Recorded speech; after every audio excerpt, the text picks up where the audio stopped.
to carry out development at the property. So there is a long 999-year lease in place there with 719 years remaining. So it's just a transfer of that freehold, and we have had a valuation carried out by Gavin Quinlan of Avison Young, and the amount of the fee simple transfer would be €10,000 each side to pay their own costs. The next is 41495. This is just over a half an acre, 0.54 of an acre at Ballybeg Drive, and it would be the intention of the council to dispose of these lands to Monaco Developments. Transfer in fee simple of that land holding, as I say, just over 4 acres for €20,000. Again, the property has been valued by Personal Properties. It was valued this year, 29th of March of this year. And the lands would be disposed of to Monaco for the purpose of landscaping and entrance into their Greenway Park development, and that transfer would be subject to planning permission. The next is 1496.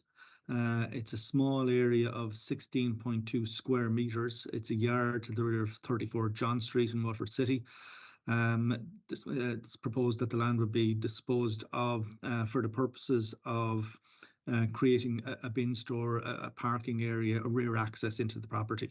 There would be special conditions attaching to the transfer, which would be prescriptive in relation to rights of light over the yard to an adjoining property at 33 John Street, which would effectively mean that the lands that are being disposed of would have little or no development potential.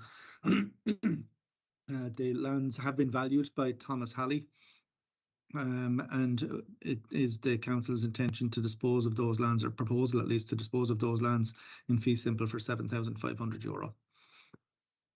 The next is property reference number 1497.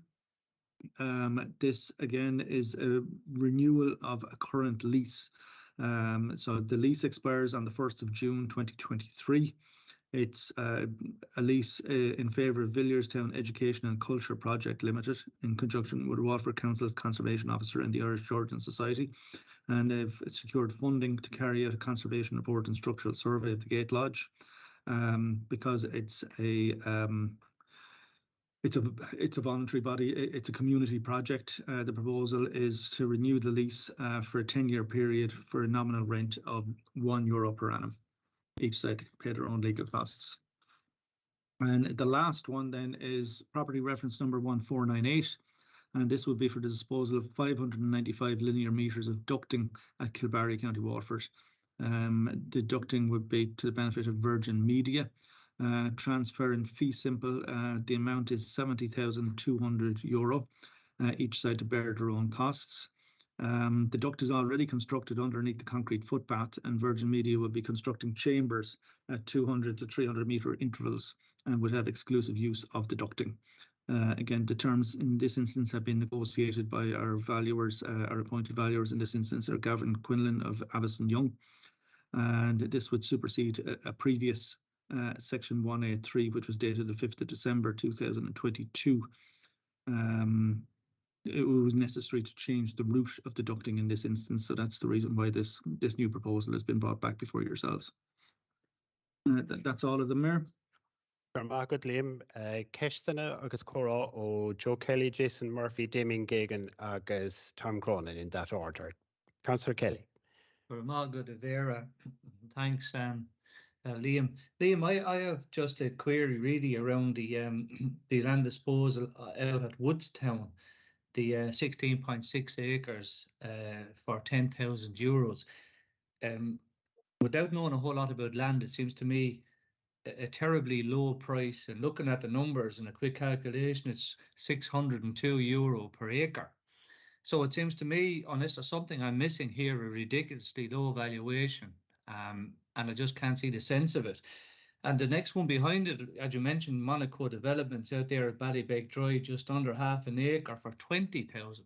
To comparison, couldn't be wider apart really, and so there has to be some background that I'm missing. And the second thing I'd say on the one out at Woodstown, as I understand it from the maps, the ground goes very close to the Woodstown biking site, and Mr. Johnson, I understand, according to you anyway, and the document, it needs the land in his ownership to get over some kind of planning issues or difficulties. And I think it might be something that might be maybe getting close to the Woodstown site, which is of course very important and historic site. So it's just all of that mixed up is what I have concerns about. But if there's also a 719 years left on the lease, which is nearly effective ownership, really, I don't know why we'd be in any rush to dispose of the land, particularly at that price. So, Mayor and Liam, if you wouldn't mind maybe explaining the detailed rationale behind that. Thank you. Garmagat, Joe. I'm going to take Jason and Damien, and then we'll revert to Liam. Garmagat. Thanks, Mayor. Thanks for that. Just in relation again onto the Woodstown one, and I hope I'm alive when the lease is up in 700 years. But just a quick one, Liam. What is the development that they're proposing? I'd have similar, I won't say reservations, but maybe concerns. Just what is the development that the Causeway Group are proposing out there? You've outlined on the other land disposals, you gave us a good outline of what's actually been planned for the land we're disposing of, but I didn't hear what the plan is in relation to the Greenway Manor Hotel. So just that's my question. Thank you. Councillor Damien Gagan. Thanks, Mayor. Yeah, I just have a quick question. I'm just wondering why in some instances do we bear the legal costs of the transaction and in other instances we don't? I'm just wondering what the rationale is behind that particular, any particular decision would be made with regard to the bearing of costs. And I'm also just wondering, what would it generally cost us in legal fees to carry out transactions such as this? Thank you. Okay, Liam, Fragri, let help. Yes, thank you, Mayor. In relation to Woodstown and disposal of the interest in Woodstown, as has been pointed out by the members, there is a long lease in place there, and the lease has 719 years remaining, which, as the report would suggest, would normally be considered to be good title to the property, but there are restrictions on development on foot of the burdens in the title. So long as that lease continues in place, there are restrictions and burdens that are attaching to the property. So I suppose that the intention there is to buy out that lease and to convert it into a freehold so that those burdens would no longer exist, and that the owner of the property would be entitled to bring forward proposals to develop the site. Now, we don't have any proposal right now, and any proposals that they would make would have to be subject to the usual planning controls.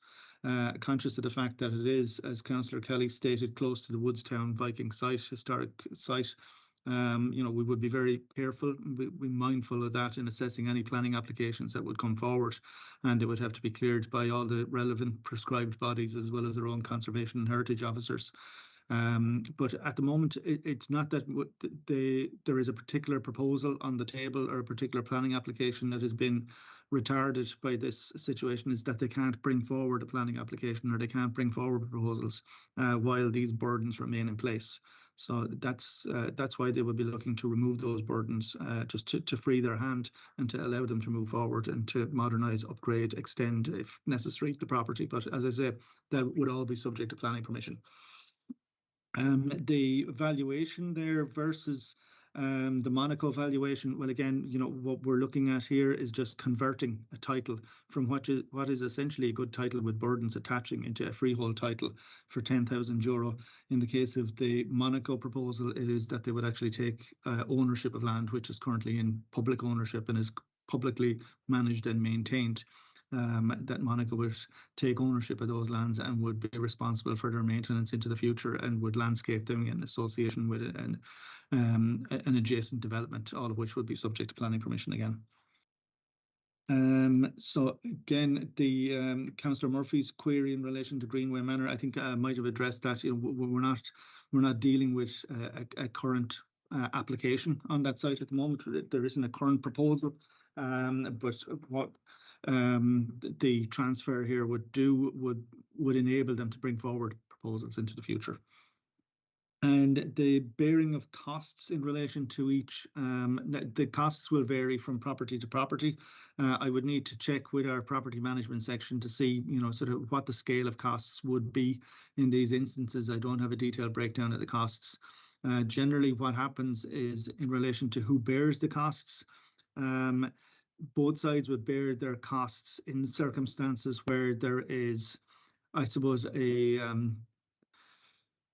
an administrative reason or a reason relating to a historic burden, which needs to be regularized by both sides. If somebody's gaining a beneficial interest, if they're acquiring land for development purposes or for some other purpose where they would have a commercial benefit resulting, it would generally be the case that we would expect them to bear their own costs. But in cases where we're clearing a title or transferring from a leasehold to a freehold, for instance, generally in those sorts of situations, both sides would bear their own. Mayor, could I come back in, please? Yeah, very briefly, Joe. It's just that Liam has given an extensive explanation, but I don't know if it's just me, but it seems to me that we're transferring in this Monaco, or sorry, the Woodstown piece here, public lands directly into private ownership, given that they're currently leased, they're our lands anyway. So we've a value on that land that is within the public and our remit as the public representatives. So it seems to me that if we're transferring, albeit for probably good reasons, I have no issue with the reasons. I'm saying that the 602 an acre would appear to me to be very cheap. And why would, as the guardians of the public land, why would we hand over 16.6 acres with a 719-year lease to for that kind of rate of money? It just seems to be wrong to me. Maybe I'm barking up the wrong tree here, I don't know. But it seems to me that that land will be then used for, as Liam outlined, perhaps some planning permission will come in. I think originally there were talks of glamping or something like that around that area, or whatever might come in. But it certainly adds huge value, certainly, to that land and allows for development, future development, albeit in line with various regs. I don't see the answer being 602 euros an acre. That's where I have my concern, given that we have to vote on this thing today. I mean, why would it be? I don't know, Liam, if you're not exactly a valuer either, but why would it be down at 602? It seems to me I can't understand it. It seems outrageously low, Mayor. Okay, Joe, I think we get the point there, and Liam might have referred to the professional evaluation on that when we come back to it. But in the meantime, in fairness to the patient, Jim Griffin and Jody Power and Seamus Ryan, I'm going to take their contributions now.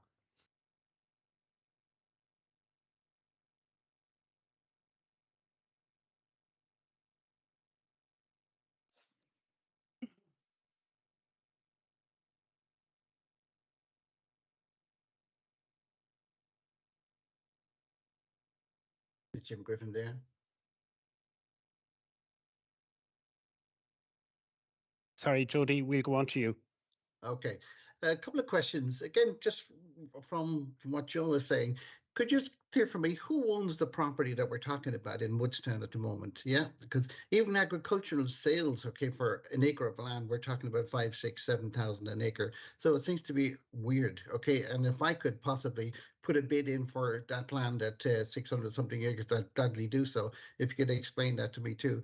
My second question is with regard to the deducting that we're selling for 70,000. That's obviously in public ownership right now. If anybody else wanted to use it, or even if the council wanted to use it in future, so we'd have to pay a rental on that. What kind of a rental are we getting at the moment for public ducting around the city for all the various utilities that will use it? I'm sure it is used for gas. Is it used for water? Is it used for just telecoms and electricity? And by having a public utility there for ducting, surely it's a really good income stream for the council. Thank you. Two things there. Good, Jody. Councillor Seamus Ryan. Thank you, Mayor. And again, my question was asked there by Jody, but just to follow on from it, will other suppliers be able to access that same ducting? That's simply the question. Thanks, Mayor. Gormarket, Seamus, and Shawty Power, since you're the last of the cohort. Go ahead. Yeah, just going on the valuation of the land. Look, Joe, I think is really right. Our minimum valuation would be at 10,000 an acre, and I'm sure if that's in near the city or anything, I'll take it myself for that price. It should actually make rental value per year up around here near enough to that. Well, half of that, anyhow. Just my comment is, again, I don't know the land, but there must be some reason. But it sounds very cheap, to be honest with you. Thank you. Okay, we'll revert to you, Liam. Yes, thank you, Mayor. I suppose just in relation to the Woodstown and the Greenway Manor Hotel, the land that we're speaking about is it's occupied and it's possessed by Sean Johnson. They are the possessor of the lands on a long lease. What we're proposing here is to regularise the title. So it's not that it's a piece of land that we are disposing of to anybody. You know, that they are the beneficial owners and users of those lands. They have what would generally be regarded as good title, given that they have a lease. There is an existing lease in place which has 719 years left to run on it. So, you know, it can't be disposed of to anybody else. They are the occupiers and the users and the beneficiaries of those lands as things currently stand. And all we're talking about doing here is converting that long lease into a freehold. Now, it has been valued. It's been valued by independent valuers. Gavin Quinlan of Avas & Young haven't taken into consideration all the burdens and title issues in relation to it, its current use and occupation. And they have determined that the value of the fee simple in this instance is €10,000, as I say, given the established occupation and use of the land by the persons who would benefit from that transfer. The ducting, I can just refer again to the actual documentation that has circulated to the members. The duct is already constructed and is being made available to Virgin Media, and that they would be constructing chambers at 200 and 300 metre intervals and would have the exclusive use of those chambers and the duct. So it would be for Virgin Media to use that duct and the chambers which they would be putting in at their own expense to allow access for maintenance and for pulling of cables. There was another related question, which is in relation to the rates or the income that we might get from ducting elsewhere. Now, I don't have that information. I can get that information and circulate it to the members later after the meeting. But right now, I don't know how we manage ducting that is in public ownership in terms of, you know, what the rate is or what our income from those are. But in this instance, there is a duct in place. There is a user for that duct. There are civil works that would have to be done to facilitate its use, such as the installation of chambers. And Virgin Media have agreed to put in those chambers and to have the exclusive use of the ducting for a fee, again, which has been negotiated by independent third-party valuers on our behalf. Sorry, Mayor, just on a point of clarification, if I may briefly, if other suppliers come along later, do we have to supply a new duct to give them access, or can they would they be renting from Virgin Media? Thank you. Sorry, Mayor. Yes, Mayor, I think that would be a matter for any third party and Virgin Media to negotiate. You know, if there's a duct in place and Virgin Media have exclusive use of that duct, if there's spare capacity in the duct, they may enter into an arrangement with a third party. Market, Liam. Stephanie Keating, Councillor Keating. Yeah, thanks, Mayor. Just on the Woodstown development, I think we're going to, I don't know, I understand that this land can't be used by anybody else. They are technically the owner of it. They're trying to tidy up the title in order to develop.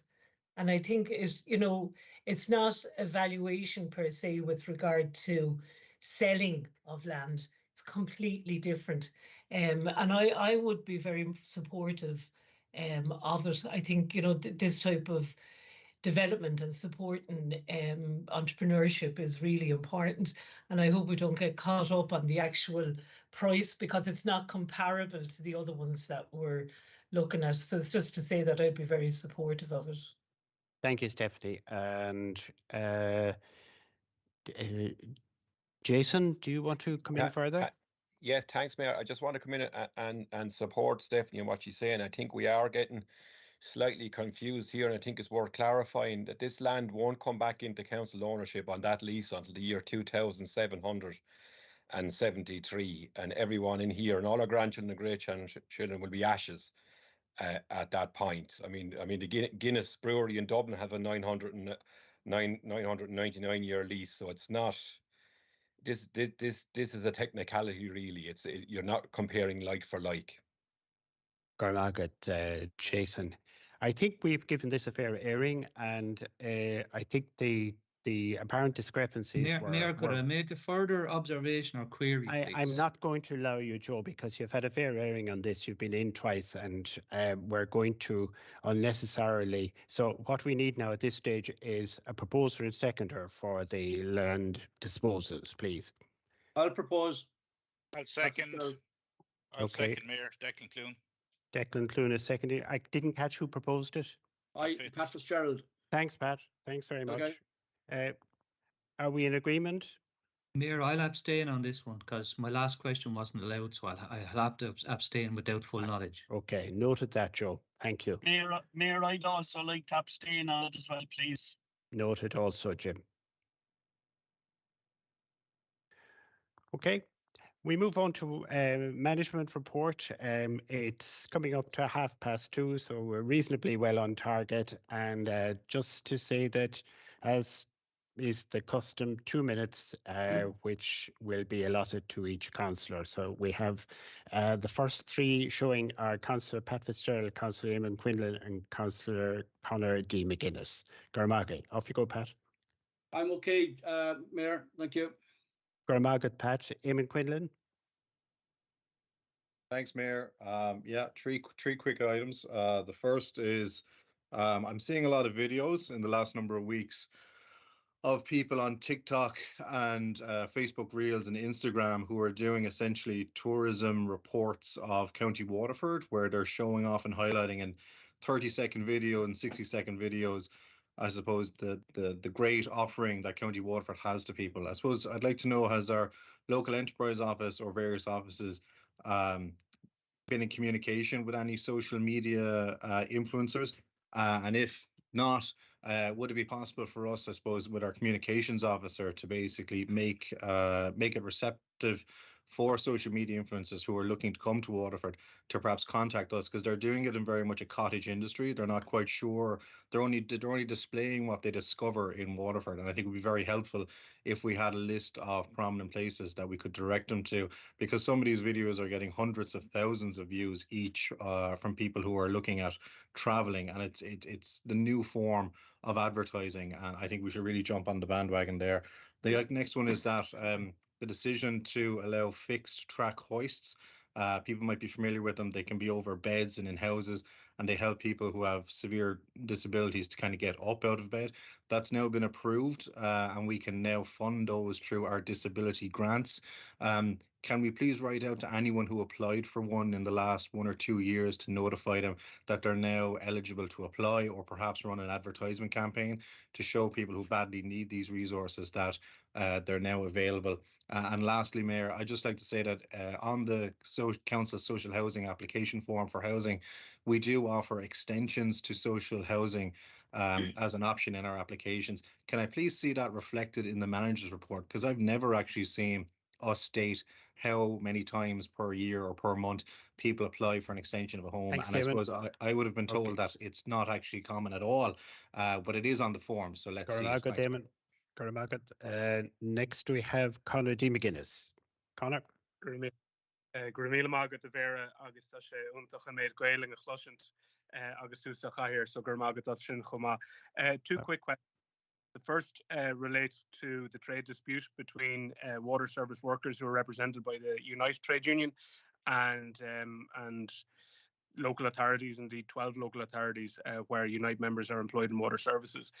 The call from Unite and their members is more than just a substantive issue about the transfer of undertakings to Irish Uisce Éireann, but it's also about engagement. And Unite are seeking to engage with the LGMA. And I think Waterford probably has the highest percentage of its staff represented by Unite out of any local authority. And I think with that in mind, I'd like if the executive, and perhaps Mayor, you have a role in this as well, would write to the LGMA seeking that they would engage directly with Unite to prevent further escalation of the dispute at this juncture, but also to get to the crux of the issues that are affecting water services workers. The other issue relates to a request that I've made over several meetings over probably 7 or 8 months now at this stage, and that's to the Minister for Transport, Eamon Ryan, that he would engage with the council. He doesn't have to meet with all 32 councillors maybe, but with a representative delegation to discuss the N25, to discuss ongoing issues with the N25. Recognises as the most dangerous stretch of national road in the state. It runs the length of County Waterford. We all, in our respective districts, come across issues with various junctions and parts of the road where it is dangerous, and we need to get to grips with that. We don't have the funding to do it ourselves. It's not necessarily our responsibility, but we need government and the Department of Transport to get to grips with it. I think it's actually an insult to all councillors and to the council and to the people of Waterford by extension that the Minister has yet to respond to any of the correspondence that's been sent his way. So I would just ask, Mayor, Thomas Jiganish. Thank you very much. On also. And next we have Councillor Seamus Ryan. Thank you. Thank you, Mayor. You're moving quicker than I thought you would be. I have a number of issues, Mayor. The first issue I want to raise is in relation to the sustainable bridge in the North Quays, and it's great to see cranes on the North Quays and progress being made. But can I just ask for maybe a progress on this? I know that it's probably more of a metropolitan issue, but I think it's a city and county-wide issue as well. So could I just ask for a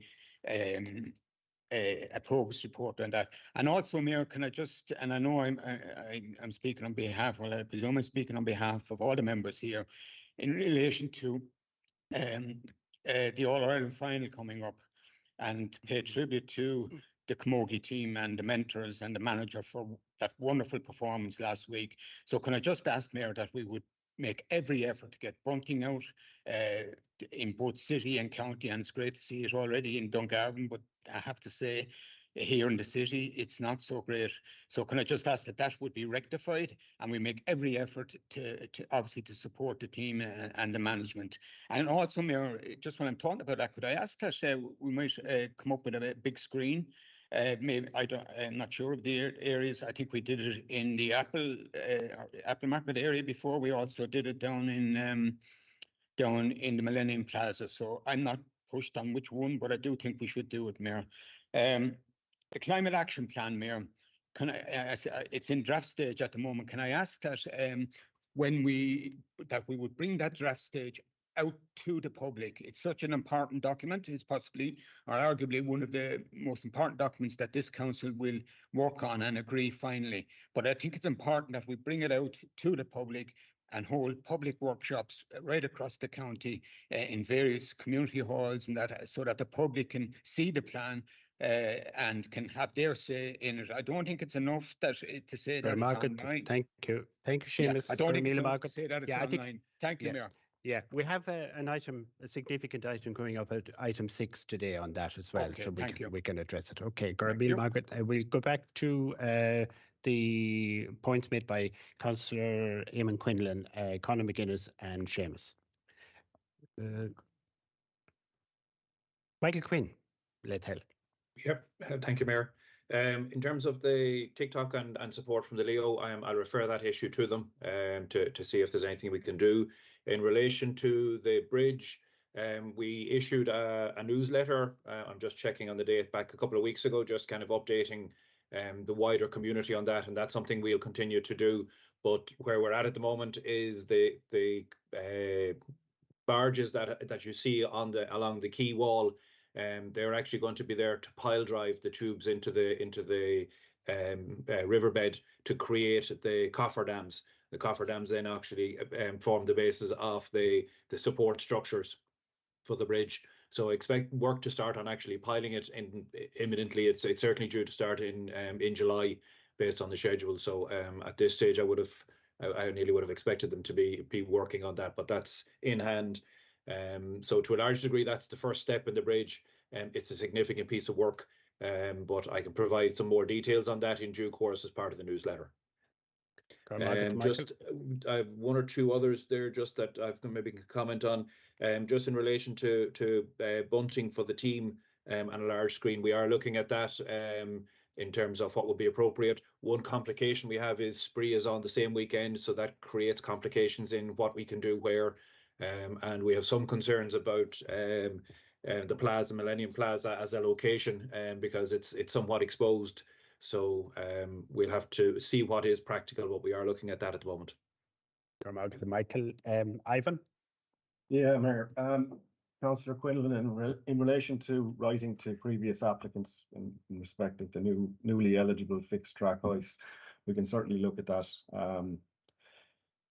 The numbers of extensions that have been permitted, you answered the question yourself. I think there haven't been in quite some time.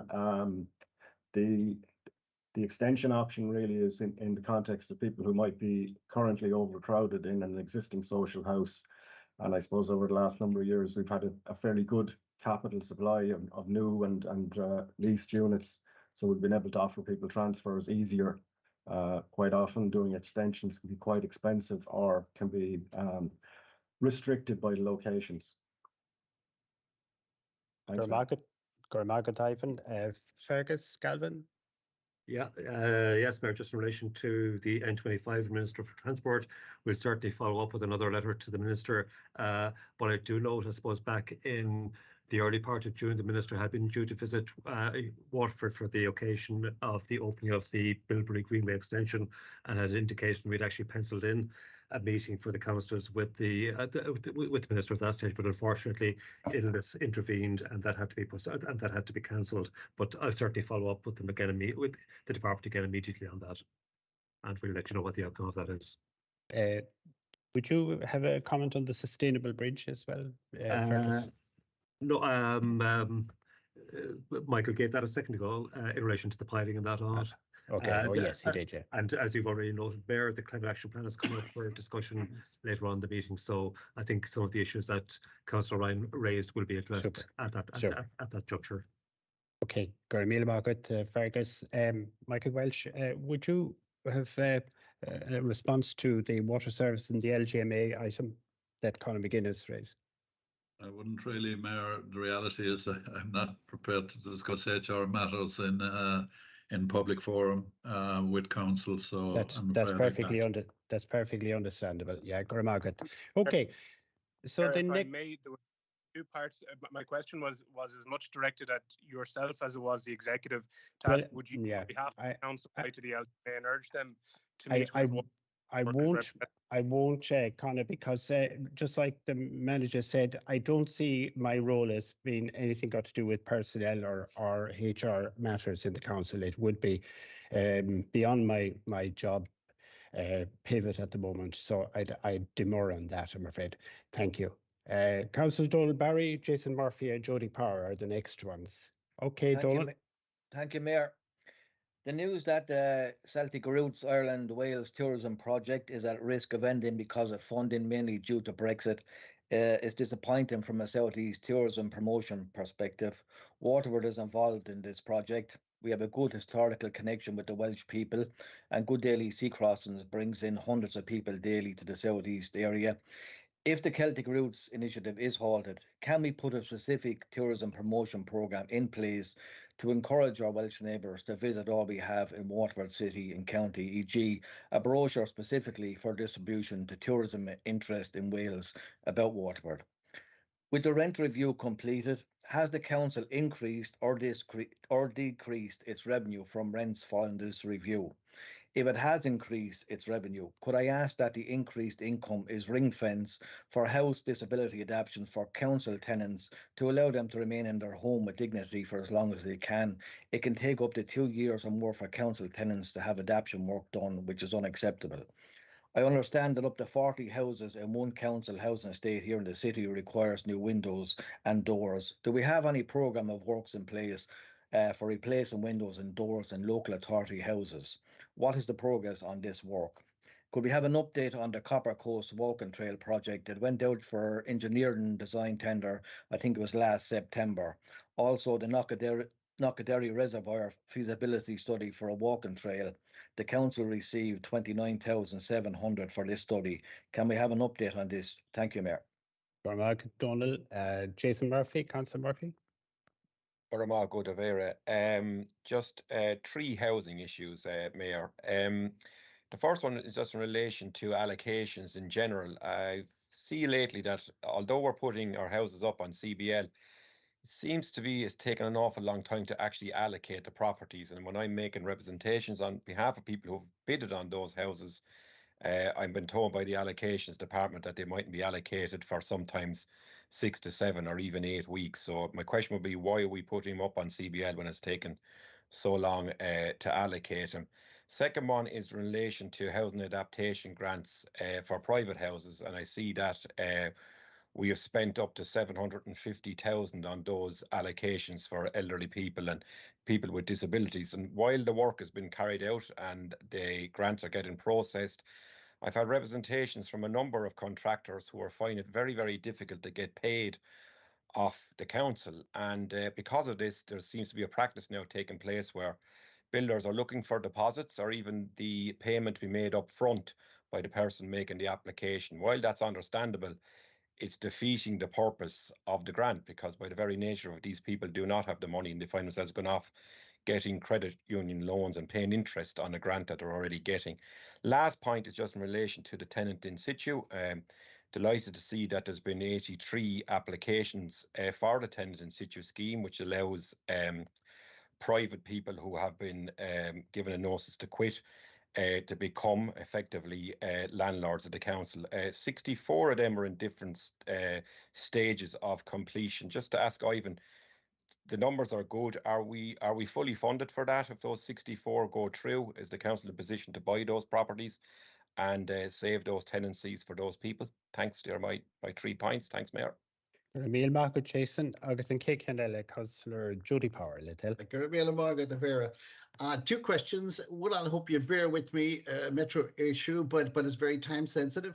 And one is that we have a scrap trawler right now opposite to Reginald's Tower on the main street, the main tourist area of the city, and it looks absolutely deplorable. Absolutely disgusting. Could that be removed as soon as possible, please, to put some other berth or perhaps brought out and sunk?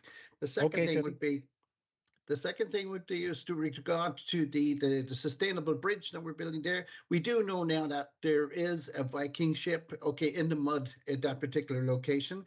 Could the council make sure that a seismic survey is done on it right now, so we have a good idea as to what's there, so we could preserve this for future marine, or a Viking ship museum like in Denmark and Norway? That's been a major tourist attraction in those locations. Those are my 2 questions. Thank you very much. Míle mágad.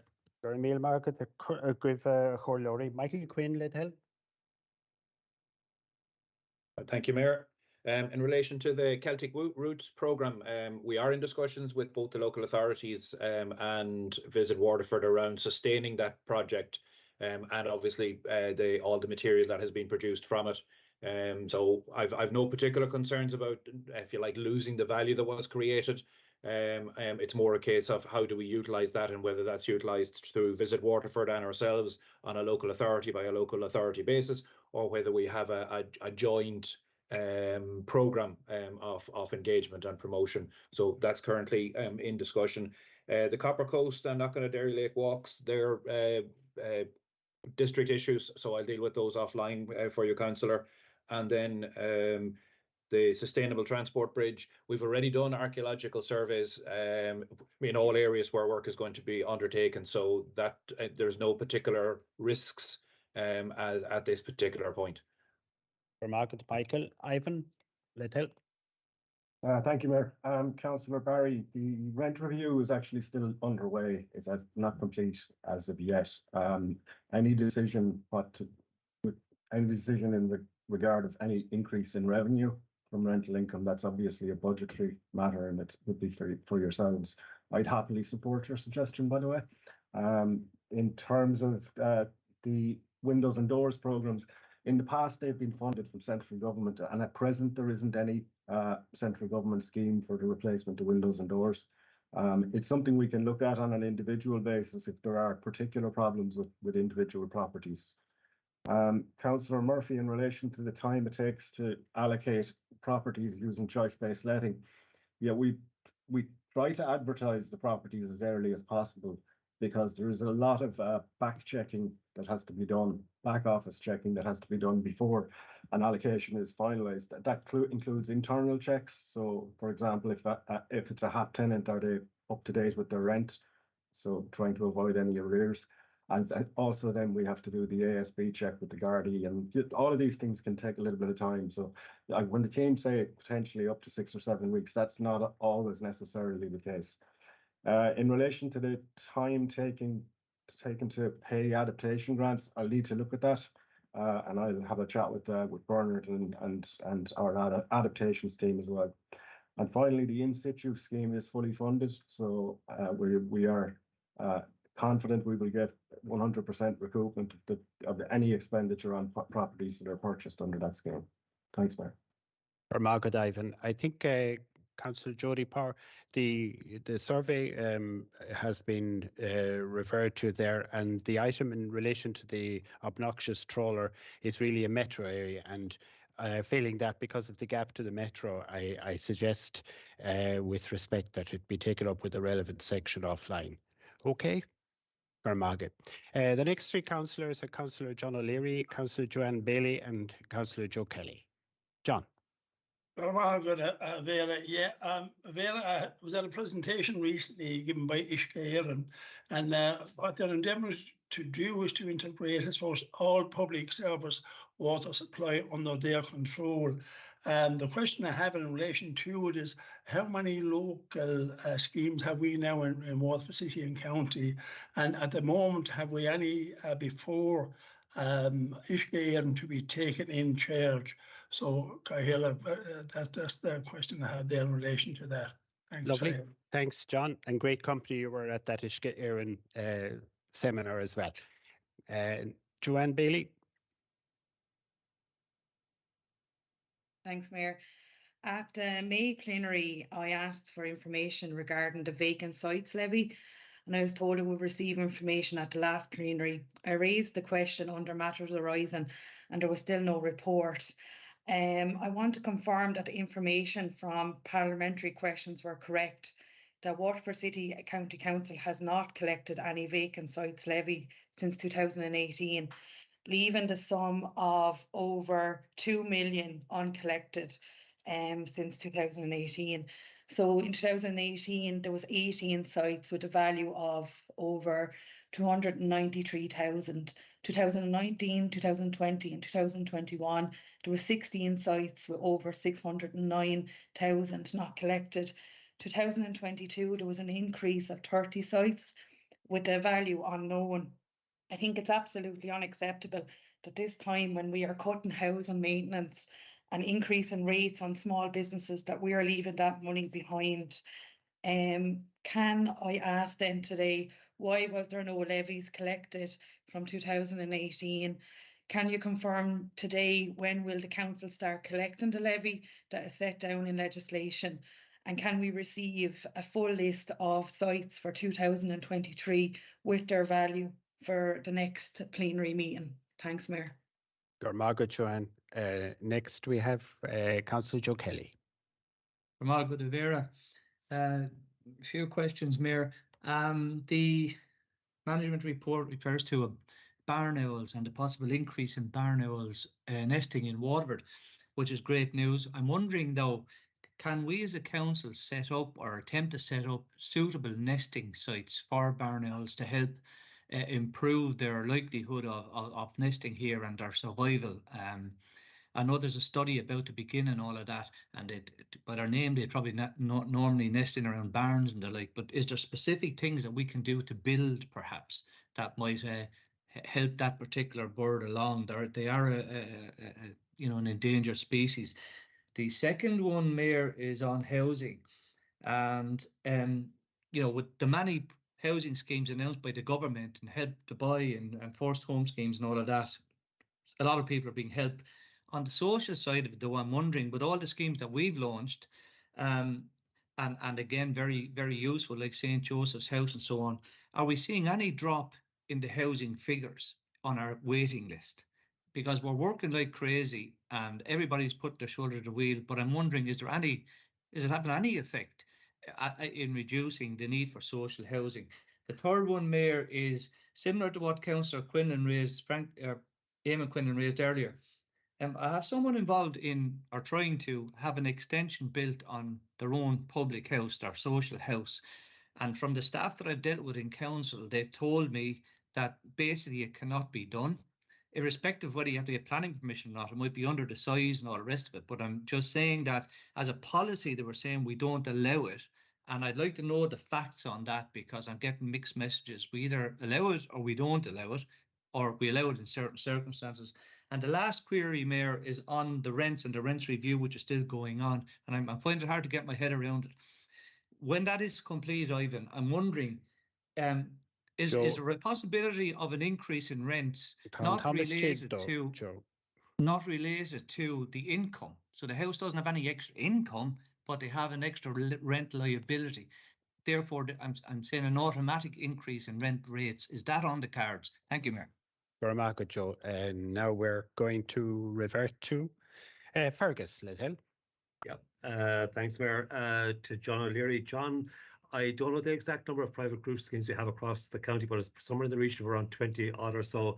Now, for those who want to be taken in charge, it's a matter for them to approach Uisce Éireann in future, and they would generally only consider taking in charge those schemes that would be in close proximity to an existing water or wastewater main, depending on the type of scheme that was involved in it.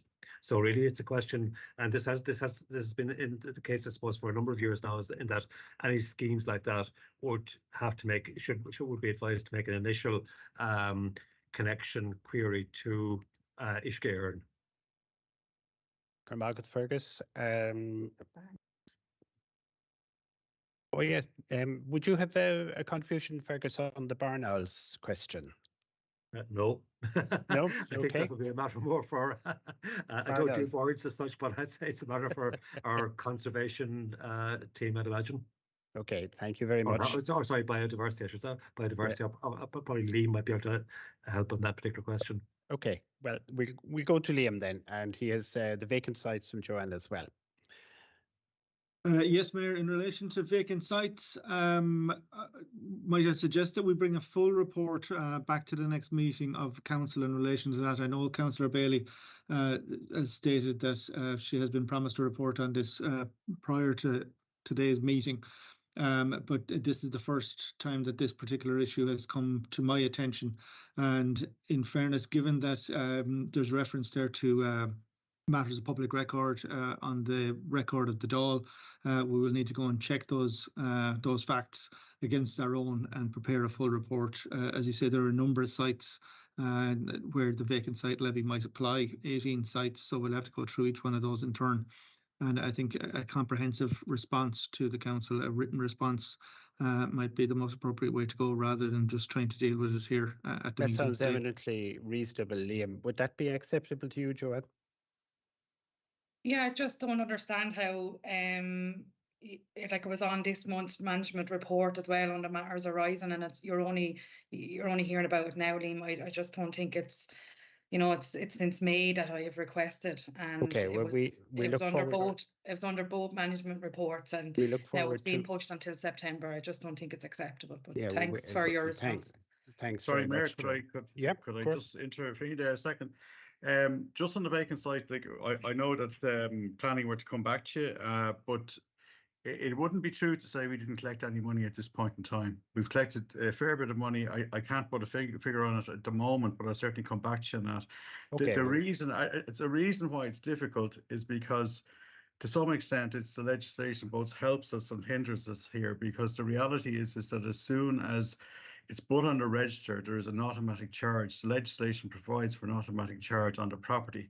So we have very little leverage to get money off property owners, but where we do get the money is when it's sold. And that's what's happening. It has happened over the last couple of months, or over the last year, I would say, that there's been a fair few properties offloaded. And with that offloading, there's an automatic, that they have to come to the council to get basically to satisfy the charge. So there has been income, but it isn't as much as you would like. But we certainly include a much more comprehensive analysis with the report that planning provide to you. Okay, and Mayor, if I can, then just the report. Joanne, no, I'm going to move on to the next one because we're looking forward to that at the September meeting. Ivan, please. Mayor, thank you. Councillor Kelly, you asked a very good question, really, in relation to are we making an impact on the housing list and the housing demand. The reality is you're always going to have a steady flow of housing applications just based on household formation. But there was another factor in the last 12 months. The income limits for social housing were increased by the minister, so that has seen there has been an increase in the kind of trend of monthly applications. I suppose the key for us is delivering new properties and turning around our properties. So it's maintaining a high level of allocations, and you'll see the report on page. I don't have the page number actually here, but the allocations for 2022, the figure listed there is 487. I think that figure is actually wrong. I think it's higher than that. I think it's closer to 600. So the challenge for us is to maintain that level of allocations, be it from our own stock being turned around and then through new pipeline delivery. In relation to an explicit policy preventing extensions to the houses, that's not the case. We have looked at a couple of individual locations, and it's proved prohibitive from a cost perspective, or also from a practical perspective, because you could be looking at trying to extend a mid-terraced property, which would be extremely difficult to carry out, and a transfer is probably the most sensible solution in those kind of cases. In relation to the rents review, look, the purpose of that is to look at the change in household circumstances. You may be aware that we introduced a new differential rent scheme a couple of years ago, and we've been phasing the increases of that over a number of years. So there could be a couple of increases in rents, even though household incomes haven't changed. It's just catching up. We phased the increase to avoid having a very significant impact on households, particularly households with lower incomes. Thanks, Mayor. Ivan, Commissioner Rash Higne Hulkavoin, the Barn Owls, Liam. Joe Kelly was interested in your response there.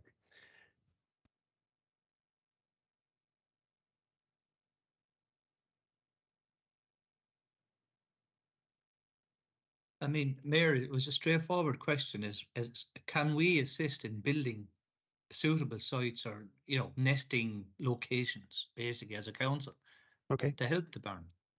Yeah. Sensible, reasonable question. Have we got a fragment there, Liam?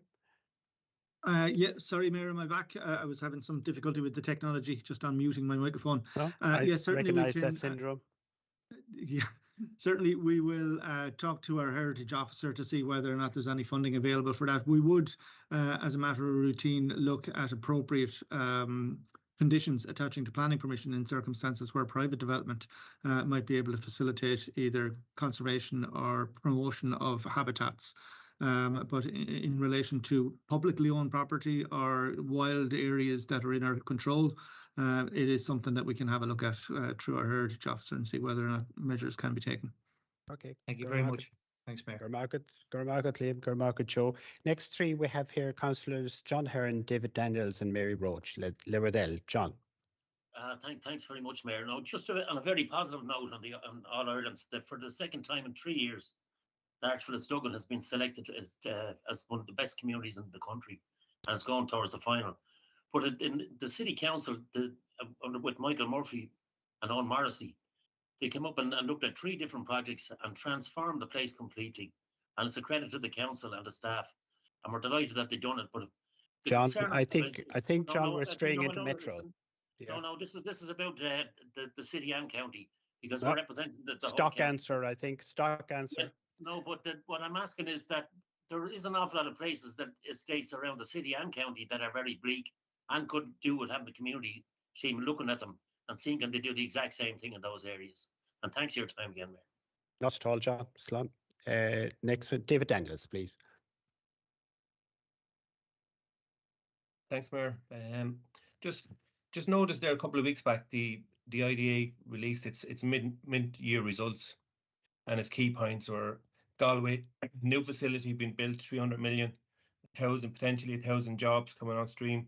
Limerick, another 630 million, another 600 jobs. Clonmel, I think 400. You know, I couldn't read anything there, or I'm not aware of anything for Waterford. So is it possible to clarify, you know, if Waterford got any new jobs to date in 2023? And do we have any potential good news coming, you know, at the back end of this year? Because, you know, and also is it possible to get the number of jobs in Waterford created by the IDA and broken down per sector? Because, you know, I think it's fair to say, you know, the Waterford does not get its fair share of IDA-backed jobs. We need this to improve as a priority. You know, we've no meeting now in August. You know, is it possible in that time to get Michael Lohan, the CEO IDA, down to Waterford so we can address our concerns with him? And finally, you know, I think it's important to keep the pressure on again here about the airport. You know, we mention it here nearly each month, and, you know, we still have no information, you know, and it's unbelievable to say it's nearly coming up to 40 years since, you know, Ryanair were there. You know, they've gone on to bigger and better things, and we have no airport. Thank you. Your market, David, and Councillor Mary Roach, that help. Just a couple of things. Can I just ask, Liam, what is the story with the planning office? And is it still the case that you have to ring up to the planning office to be allowed in? And if that is the case, can I ask that we would consider reopening the planning office, as in opening it the way it was before the pandemic? You know, if I had to go to a shop and ring to get in, I wouldn't consider it necessarily to be open. And I think, you know, it's very... it's not encouraging people to engage with the planning process, and I'd like to see that office reopened. Just regarding Ivan there about the housing allocations, Ivan, just you might clarify, because I had a question as well about why our housing allocations were down. Those assessed were down and the allocations were down from 487 to 151, which would be very worrying. So just to get some clarity on that. Can I just support Councillor McGuinness on his query about the N25? Is there any news at all Michael Welsh might know about the N24, or should we start lobbying for the N25 and trying to get that on some agenda, because I never hear it mentioned anywhere outside of this chamber? Can I ask the motion that we passed a couple of months ago on making a case to have the toll on the N25 removed? Have we made any progress on that? And the final one, Mayor, is can I ask that the minutes of the old City Council and the old County Council pre the merger in 2014 be made available online? I find myself often looking for them actually, and they aren't available, and I think they should be. So that's it. Thanks, Mayor. Emil Margaret, Mary. Back to our executive team then in relation to those comments from Councillor Hearn, Daniels and Mary Roach. Michael Quinn.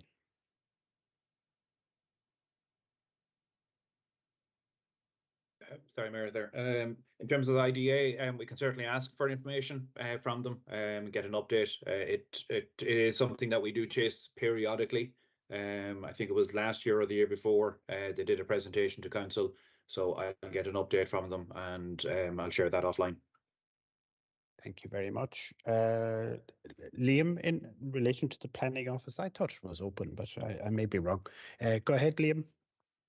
Yes, I can confirm for Councillor Roach that the planning office is open to the public during public opening hours as advertised. It was closed for a period of time while there were construction works going on downstairs. We were still admitting members of the public to the office by appointment, and we were escorting them through the site downstairs to get them up to our planning office. But now that those works have been completed, you know, the office is open as it has always been. Okay, Gormarket, Liam, and Fergus on the N25, N24 tolls. Two questions there, N24, N25. I'm not aware certainly the short to medium term, if any significant proposals being brought forward in relation to either road, apart from on the N25, we're obviously dealing with the ongoing maintenance and upkeep and resurfacing of that as it arises. In relation to the removal of the toll, we haven't done a huge amount of work on it just as yet. I'm exceptionally short on technical engineering staff within the Metropolitan District at the moment, and hopefully once we get a couple more staff in over the next 4 to 6 weeks, we should be able to give it some focus and move on with it. Sir Margaret Fergus, Ivan, was there buried in there something on housing allocations as well? Yeah, and just in relation to Councillor Hearn's comments on the work of the housing estate management team working with the community team, I'll pass on your comments, Councillor Hearn, and it is an example of the housing section and the community section working together. And the estate management team actually have been allocated. So each of our estates will have a dedicated estate management officer. So they'll be looking at opportunities to improve both the layout and I suppose the aesthetics. Councillor Roach, in relation to the housing allocations, I'll have to have a look at. I'm not quite sure I'm getting what you were saying, but I might talk to you separately about it just to see what the appropriate response would be. As I said to Councillor Kelly, I think it was Councillor Kelly, the level of applications, it isn't always flat or consistent. It goes up and down. But certainly, look, I'll talk to you. Sorry, if I could clarify, Ivan, sorry, it's just the allocations, housing year-to-date housing allocations is down from 487 this time last year to 151 this year. Yeah, well, the 487 is for the year as a whole, okay, yes, for 2022. The allocations in the report for 2023 is up to the end of June. Oh, okay. I thought it was year-to-date figures. Yeah, and it doesn't take into account, we will be allocating, I'd say in the next few weeks, we'll start to allocate the 71 units at St. Joseph's. So that figure is going to go up quite significantly. Okay, Ivan, that's very comprehensive and encouraging indeed. I think oh yes, Michael Welsh, would you have anything to say on Courcy, Fuin Erfurt, Holland Shin? No, Mayor, we're still in the same position. We've prepared all the documentation for submission to government. We're awaiting confirmation from private sector investments that the additional monies required are forthcoming. Once we have those, we'll make that submission. We're ready to make the submission essentially as of now. I don't think I have anything more to add on okay. Other than that. Michael, next councillors we have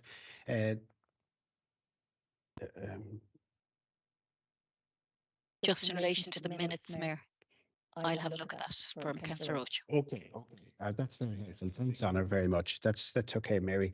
Now we are on to councillors Stephanie Keating, Christina Kiley, and Pat Fitzgerald. Lewerdell, Arai, Glad, Stephanie. Thanks, Mayor. Yeah, it's, I suppose, under housing, I have a question, and in particular with regard to housing of Ukrainian people and IP applicants.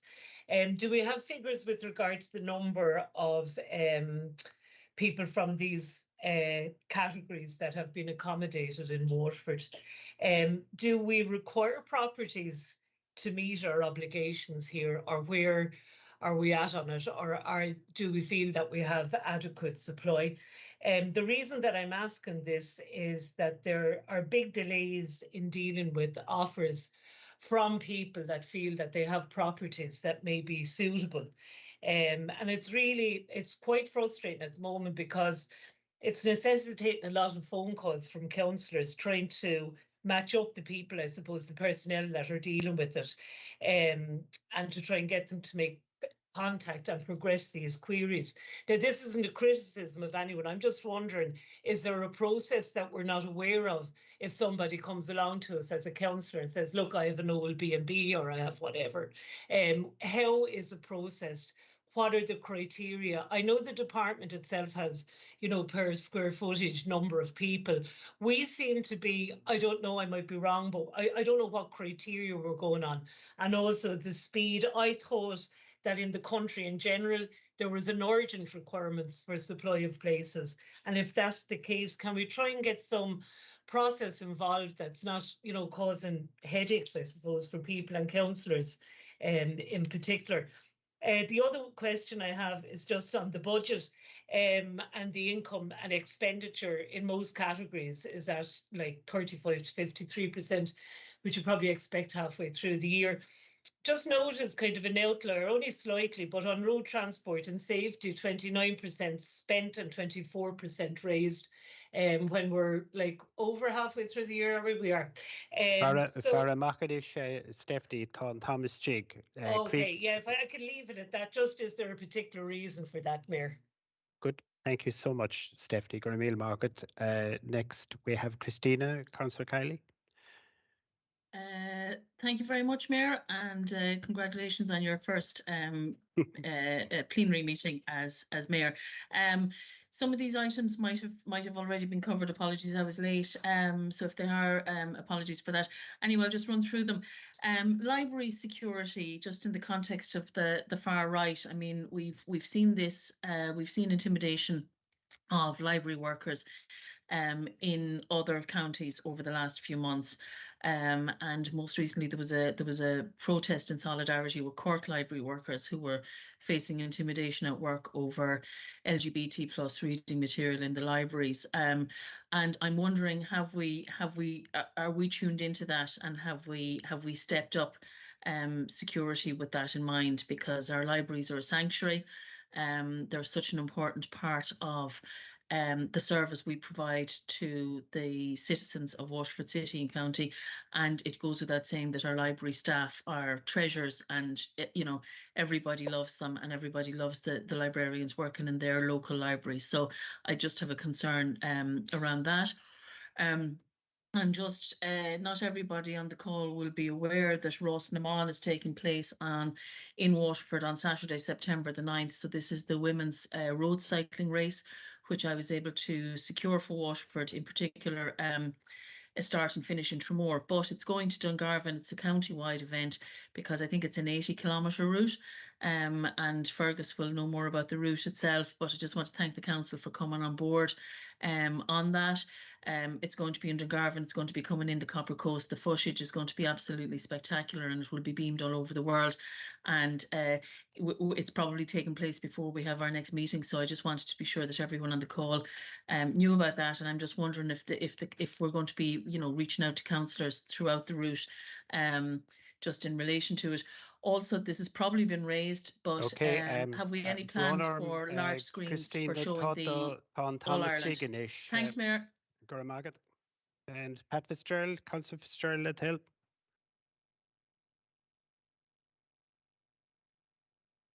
Cowell to Pat. There we are. What I wanted to bring up, Mayor, was the playgrounds in the county, in the east of the county, and all over the rural villages in the county. They were probably installed about 14 to 17 years ago, as far as I can remember, and they were kind of built using leader grants that would have been administered by the Department of Arts, Gaeltacht, at that particular time. And they've served us very well now for the last, let's say, 15 years or decade and a half or thereabouts. And they're coming near their sell-by date. They're coming, some of them are getting a bit tatty now at the moment.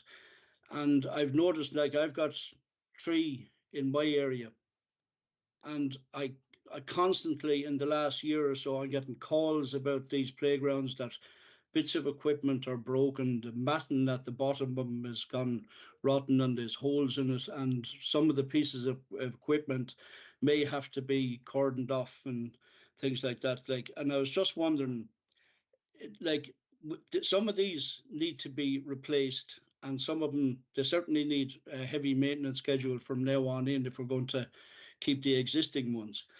And I was just wondering what stream of funding can we use, or how can we replace these amenities, because they're heavily used, they're loved by the children, and they're but they're a drain on our roads budget, as far as I know. I know in the city, I think it's the amenities budget, but I think in the county areas, I think they're still using the roads budget, and it's hard to get roads workers to go in there because they're obviously busy at other things. And I was just wondering, should we have a dedicated funding stream and a dedicated unit to look after them? Good man.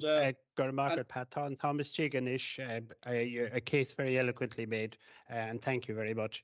Arashkaji on 5 minutes. Ivan Letel, we Ukrainians and IP. Yeah, well, I'll talk about the Ukrainians, Mayor, in that we don't have responsibility for IP refugees. Yeah, sure. The management report contains data on the number of Ukrainians recorded as being located in Waterford. There's over 2,400 Ukrainian refugees have been registered to date. Most of those have been accommodated temporarily or longer term in properties that we've sourced locally, and then pledged properties as well. The Department of Children also is seeking to source properties, but there is good communication between the department and the local authorities to avoid us all looking at the same things. The offer a home pledge locally is still open, and I'm not aware of any reasons for any delays in inspecting, Councillor. But what I might do after the meeting is just circulate the details, the contact details of the team involved with the Ukrainian accommodation, so you'll be able to get in contact with them quickly. Thanks. Good market, Ivan. Liam, there was a question about security in libraries. Is that your bailiwick? Yes, Mayor, I can say it's something that we're aware of and we're keeping under active review. I had a meeting with the City and County Librarian yesterday afternoon, and I met with security staff in City Library, in the Central Library in the City. So, it is something that we will be reviewing on an ongoing basis and keeping an eye on. Margaret, Fergus, in relation to the playgrounds and Pat Fitzgerald's impassioned plea. Incidentally, yeah. I think the playground in Tremor is more 30 years old than 15, Pat, I think, but that's just an aside. Fergus. Yeah, thanks, Mayor. I might just address, Councillor Keating, the question there just in relation to of course, yeah. Which I might just address before I get to that. I suppose just note two things. One, the accounts as presented in the management report are up to the end of May this year. And I suppose secondly, the reason why the roads one looks to be slightly out of kilter is that the bulk of our major reconstruction jobs or capital projects that are generally done between the months of mid-May through to late September during the summer months for operational reasons. So there is no question but that we'll be spending the full amount of the allocation. And in fact, we've been looking to the department for additional funding in the current year to go towards more road reconstruction and more roads maintenance work. So that's, I suppose, doesn't present that's skewed as it's presented there at the moment, but skewed for a particular reason. In relation to Councillor Fitzgerald's questions on the playgrounds, a couple of things. First of all, we do have specific revenue playground funding in place at the moment to cover all the playgrounds across the county, and they're all inspected on a weekly basis, and there are works, repair works put in train. Generally speaking, we'd contract out most of the repair replacement works because they tend to be either semi-specialised or the piece of equipment are proprietary to a particular manufacturer or otherwise, and we wouldn't have the expertise necessarily in-house to do the repairs. But I suppose in the bigger question, we do recognise the fact that a lot of the playgrounds are put in, whether it's 15, 20, 30 years ago, and a good number of the pieces of equipment in those are reaching end of life. And what we did do, I mean, if you recall back in the capital plan that we presented to the council earlier on this year, there was a sum put aside. I can't remember the exact amount of it at this stage, but a reasonably substantial sum was put aside in that to allow for the upgrade and replacement of existing playground equipment over the next 3 years. So we will be putting together a plan over the next number of months and starting to work our way through that over the next 2 to 3 years. I think that's the question, Mayor. Yep. Gormagat, Fergus, Anawa, Councillor John Pratt and Councillor Jim Griffin are the two final speakers on the management report. So, in the question, John, Jim. Okay, John. thanks, Mayor. Just initially, the lead pipe replacement scheme, there seems to be a lot of confusion out there regarding who is dealing with it, because it's local authorities apparently, but there's also a form out there, an application form out there through Irish Water. Are there different schemes? Is a scheme within the town and a scheme in the country of their own? Are they dealt with separately? So I'm asking, who deals with it? And is there any way that we can point out to some people who may not be aware that they actually have lead piping, because there's the grants are available obviously to cover this. You know, do we know areas that might have lead piping and maybe help and assist people in their applications for same? The next one I want to bring up is, look, it's regarding a library, and it is a local issue, but I'm going to bring it up quickly because it's my only opportunity. No, you're not. Please No, you're not. reopen the Cappoquin Library, which is closed with upwards of 2.5 months John, at this next stage. point. And I would ask that be get reopened shortly. Thank you. Very much, John. And finally, Councillor Jim Griffin.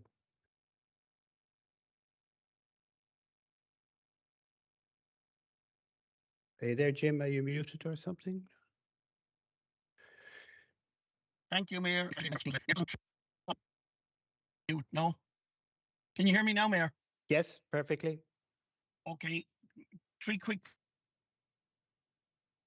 Oh, you're gone again, Jim.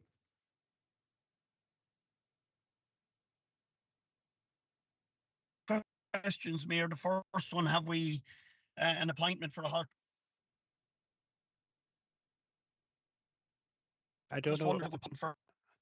I don't know if the rest of you are getting. I'm not getting Jim, except in a very broken fashion. Is that generally? Yes, it's breaking up, Mayor. Can't hear him. Yeah, can't hear him. No. Try again, Jim, one more time. I can hear you. I can hear you. Okay, I can hear you anyway, Mayor. Okay, and I can hear you at the moment. Go ahead, try again, Jim. Turn off the video, Mayor. It'll probably work better. Okay, thank you. It was to see. Thank you, Declan. Now, Mayor, is that any better? Yes, it sounds a bit draggy, but you're coming through. Okay, I just wanted to know where are we with the rent review, and if we have constituents that are kind of wanting that to be holding. Okay, Jim. Look, I'm going to close you down there, Jim. We have Fergus to deal with John Pratt's lead piping, and then your one, I got rent reviews. So can we have those two, please? Fergus. Yeah, sure, Mayor. Just clarify Councillor Pratt's question. I mean, the council administers a domestic lead pipe replacement grant scheme, and there are forms available. There's a download available. If somebody wants to go onto our website, there's a downloadable form there, and the applications should be made directly to the council. And there's a process there which is explained in the application form and the accompanying documents. In relation to like where we wouldn't necessarily have knowledge as to where people might have lead pipes. I mean, in general terms, there's been a bit of would have been some publicity about this going back some years ago, and a general advice that where a house is built probably more than 50 or 60 years ago, that people were advised to check. But like in terms of what our knowledge would be of those, where people, like obviously in lots of cases people have renovated their homes in the meantime, they've replaced their pipes with newer plastic piping or otherwise, we would have no sense as to where the target areas might be at this stage, or those homes that might still have lead pipes. I mean, we could, I might talk to our communication section maybe about just doing some kind of a little bit of a campaign on social media and otherwise on it, just to make people aware of it, and there is advice there as to how to check if you have lead pipes in your home. So I'll have a chat with a communications officer and see is there a way we might do some little bit of a campaign around that through maybe social media or radio advertising or otherwise. Yeah, that sounds like a good idea. And Ivan, would you be able to maybe pick through the breaking atmosphere of Jim Griffin's question on rent review? The only thing I heard him say, Mayor, was about the rent review. I didn't hear any of the individual questions, but I might talk directly with him, and if there's anything specific, just to find out. Yeah, that's fine, Ivan. And apologies, Jim, if the fault is anywhere on this line, we do sincerely apologise for not getting you through. Okay, I think thank you to all of the councillors who strictly adhere to their allotted speaking time. It was very fair-minded of them, and thanks to the executive for the comprehensive answers. We'll move on to item number 5 now, the approval for borrowing of 5 million for cost rental housing. Ivan Grimes, Thank you again, Mayor. This item is on the agenda because of, unfortunately, bureaucracy. There are currently 22 houses under construction in Ballination here in Waterford City, and the Housing Minister has agreed that they can be delivered under the new cost rental scheme. So we're delighted with that, and we'll be advertising the application process for those units later this year. But the funding model for the cost rental scheme requires the local authority to borrow. First of all, there's a subsidy paid from the Affordable Housing Fund, which is funded by the Exchequer, but the remainder then is financed by a local authority loan over a long-term loan. So at the moment we can get fixed rates at a very competitive rate from the HFA, and that can be extended out over the lifetime of the cost rental scheme. But the way local authority borrowing works, in addition to getting approval from yourselves, the elected members, we then have to submit that to the department for their approval. And as we're heading into kind of summer months, I'm kind of really anxious to get this into the department because, as I said, the scheme is under construction. We hope to be taking delivery of the units later this year, so it's important that we actually have the cash in the bank to pay the developer. So we're looking for approval from you today for up to €5 million, and that we then request the department to approve the same. We're saying up to 5 million because this is based on the subsidy we're getting from the approved housing fund, and there are contingencies built into the contract with the contractor, which we think we may not have to draw down. So the figure is likely to be somewhat lower than 5 million. But as I said, because of the bureaucratic nature of things, we have to get the submission into the department. They then have to approve it, and then we go to the HFA to make a formal application. Thank you, Ivan. Councillor Jamie Gagan. Yeah, I propose that we go ahead and do that. Okay, thank you. Okay, thank you. Proposal is seconded, and we have some questions then. Jason, you're number 2 in the list. Yeah, I'm happy to second it. I think it's extremely positive, Mayor, and I think it fills a very important gap in our housing strategy for people that are above the social housing limit or for whatever reason can't access a mortgage, neither a normal mortgage or affordable. Just a question for Ivan just regarding it. Hopefully this will go through today, and I have no doubt it will, but will we as a council be administrating this very important scheme? And I'm delighted to hear that we've already earmarked properties and they'll be available towards the end of the year. When do you think, Ivan, all things going according to plan, that we'll be able to take expressions of interest for this? Because I know there's an awful lot of interest out there for it. Thank you, Mayor, for the time. Thank you. Jason, Councillor Joe Kelly. Ivan, a great scheme, and delighted that we're moving on this, and indeed the sooner we move on other schemes the better. But I was thinking that not that might we reach 5 million. I'm wondering, is that enough? And now that we're in this process and getting ready for the future, could we not go for more money? You say that like is 10 million more appropriate? Because we're going to get most of it back anyway. Or does it have to be linked to only a scheme at a time, if you understand me? Just for the sake of better planning and being better ready and have the money in the bank basically for this, would it not be better to go for a bigger sum? That's just my query on it, Mayor. I think it would be sensible if it's allowed. Councillor Seamus Ryan. Thank you, Mayor. And again, like Joe, I would also ask the same question. Should we not be looking for more? I would ask Ivan, maybe if you would explain here at today's meeting, for the benefit of the public, what is meant by cost rental housing. A lot of people are asking me, well, Seamus, what do we mean? What do you mean? What's the council talking about? And what's the government talking about by cost rental housing? I think that needs to be explained for people, if we could do that. Thank you, Mayor. Sorry, final question. How many houses will come from this 5 million? Thank you. Good question on the actual terminology there, Seamus. Yeah. Councillor John Heron. Yeah, thanks again, Mayor. No, the same, I agree with Seamus and Joe. the countries of Waterford money. They have 5 billion. They don't know what to do with their tenants, and we're talking about 5 million. We could build houses when the country had no money in the 40s and 50s and 80s, and we're the Waterford money, and they can't build houses. It's crazy stuff. No, but I welcome this game, and thanks for your time, Mayor. Okay, so we have no further comments showing, and we have a proposal seconded. Can we take that as agreed by the council? And Ivan, do you want to come back with James Ryan's different the cost rent? Yeah, Mayor, there's a couple of questions there. I suppose firstly, 5 million is enough for this. An application for funding to the HFA has to be linked to a specific delivery. So we can't necessarily look for more from the HFA, but I'd be confident enough based on our experience with the department and our initial discussions with the HFA that we'd be able to turn around any other schemes fairly quickly in terms of the approval process. So 5 million is enough for this scheme. It'll deliver 22 houses, 2-bed and 3-bed. Cost rental, the intention of the cost rental scheme really is that the rents would be 25% below market rent, and it would be targeted at people who are just above the social housing income limits, but they can't qualify for a mortgage. So up until relatively recently, the net household income had to be below 53,000. I understand that figure is being increased by government to 59,000, but the intention then we will be advertising for expressions of interest for people who are qualified in those income categories, probably in Q3 of this year.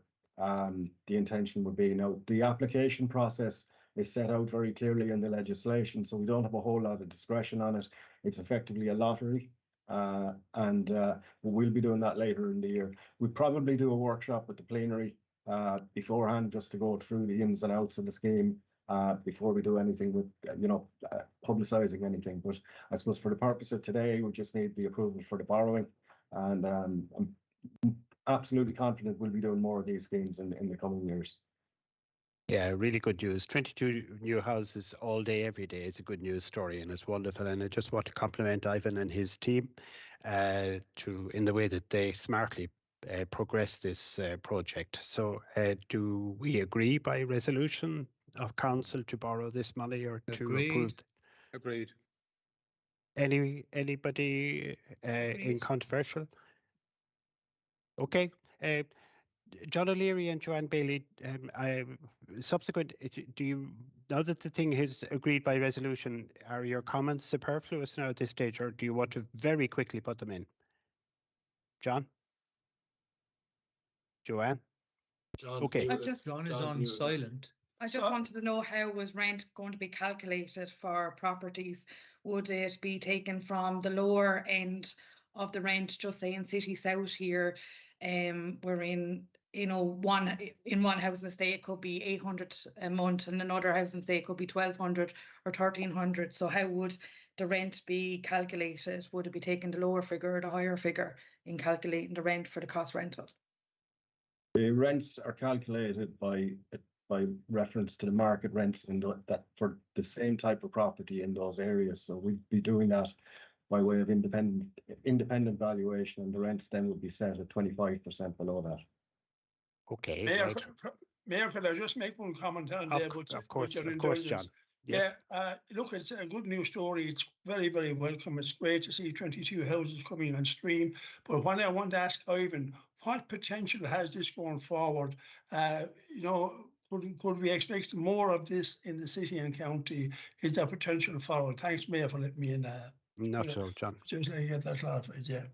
Yeah, we are looking, not only are we, the Waterford City and County Council, looking at potential new schemes across the city and county, but I'm aware of at least one approved housing body, which is in a very advanced stage for a scheme also in the city. But we are looking at options across the city and county for the delivery of both this cost rental and affordable purchase. Gormagat, Ivan, we had the approval signalled by agreed resolution of the council. I heard no contrary voices, so we'll consider that. Mayor, just before you move on, can I take this opportunity to thank my ward colleague, Councillor John Hearn, for acknowledging Fianna Fáil's role in building homes throughout the history of the state. So thanks for that, John.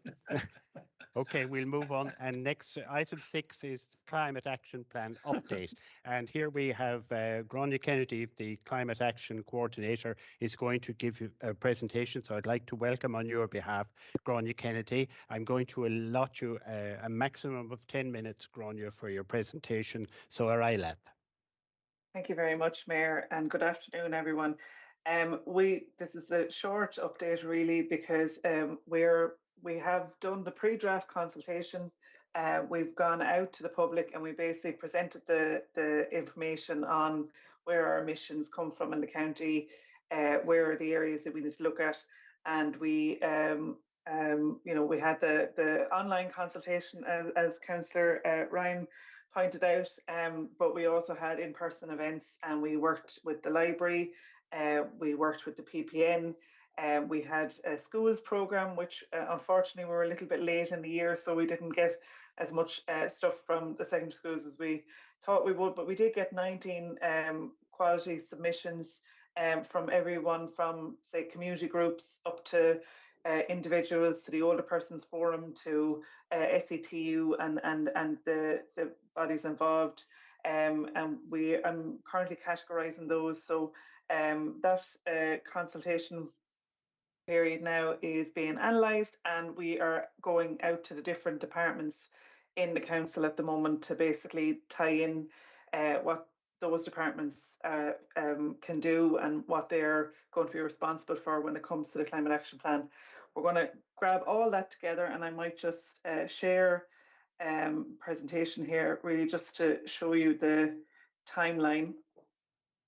So at the moment, we have all that information, and we are doing the strategic environmental assessment.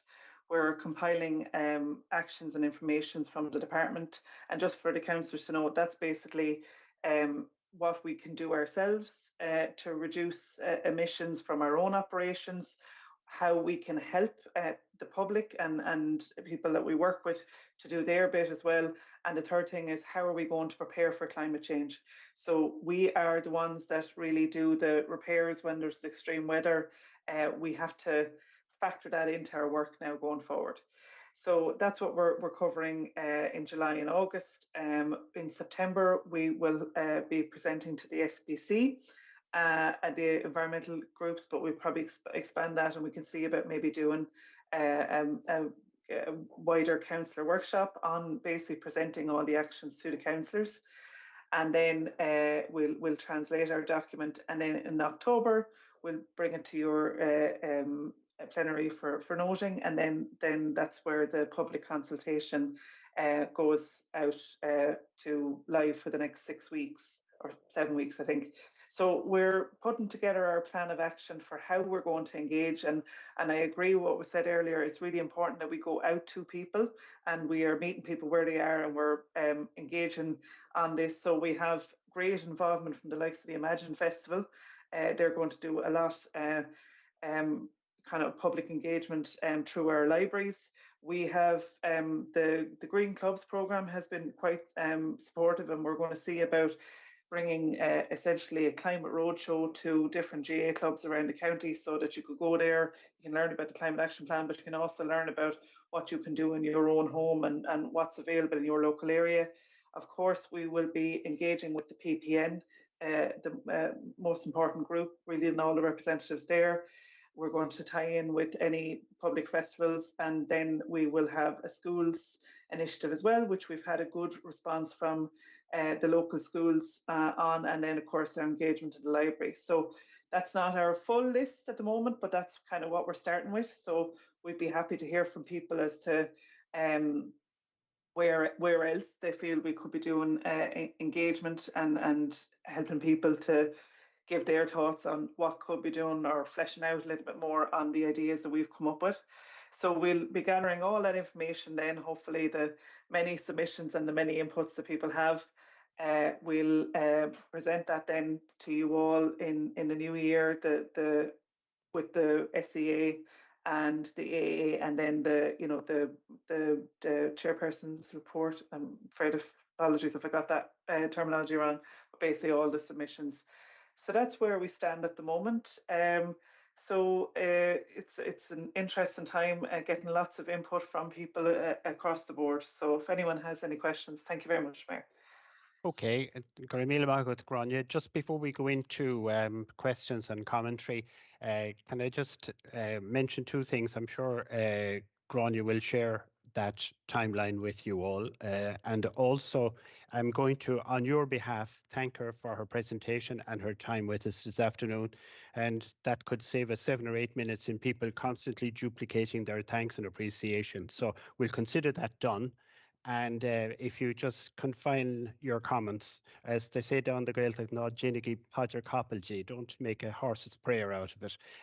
If you just keep your questions and comments nice and short, we'll get the business done just as well. Garamage, off you go. Councillor Seamus Ryan. Good.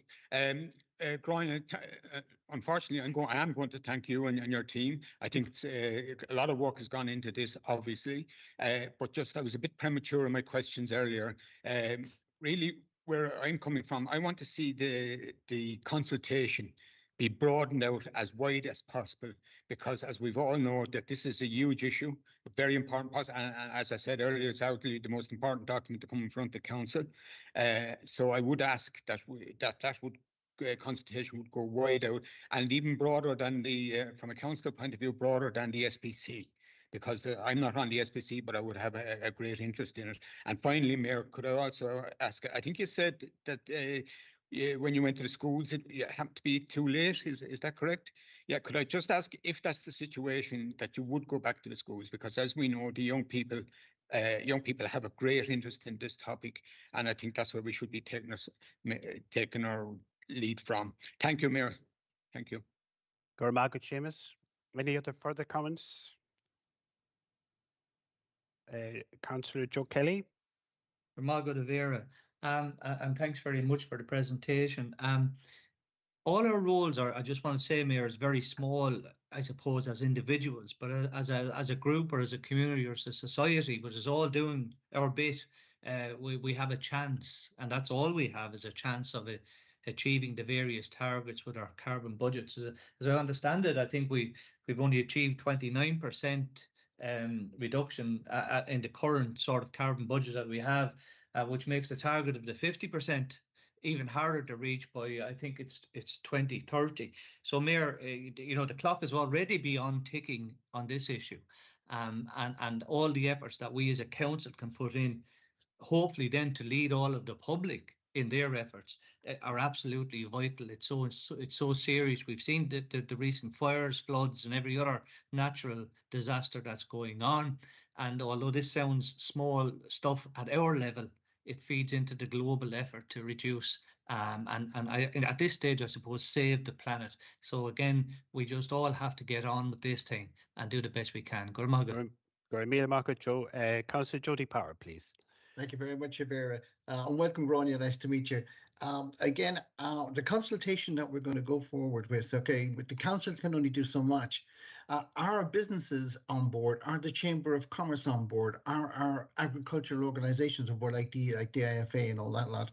And how do you see us comparing with other councils and think, could we be number one if we really got into this? Okay, going forward. Thank you. Market Jody. Councillor Christina Kiley, Little. Thank you very much, Mayor, and thanks, Grania. And look, and I suppose this is the week for this plan, if ever there was a week. We've a massive role to play here in Waterford City and County Council, because we can be leaders on this. We can be leaders on climate action, and we've already seen that Ireland is becoming a leader on climate action. I mean, we are literally this week seeing that the planet is burning. But not only that, we're experiencing the extreme weather conditions. We're experiencing them here because while we were looking at, people in sunnier climes, we have rain here. Now it's sunny today at this moment, but from experience over the last little while, we know that could change in the matter of minutes. And that's what climate change looks like. It means the climate is changing. Not every single extreme weather event is going to be climate change, but now thanks to the climate change attribution science, the scientists are able to look at extreme weather events and see if it's climate change or if it's just weather, unlucky weather.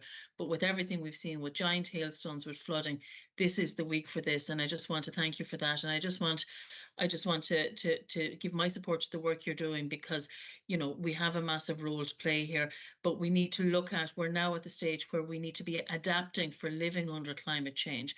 So I don't think we're ready for those giant hailstones we saw in Italy, you know, in terms of we don't have enough trees to either provide shade or the cooling that we require. So I think we just really need to step up. We need to get on. We need to get moving. Already today, the Climate Change Advisory Council has said that we're way behind the targets that we've set. Okay. And that's because we're just sitting back. We're not going as fast as we need to. So thanks a million for that, Grania. Yeah. Okay. Sorry, Mayor, could I just come back in very briefly? At last very briefly, I promise you. At last Monday's Metropolitan meeting, I asked that the council would carry out a feasibility study to ban single-use plastics in Waterford City.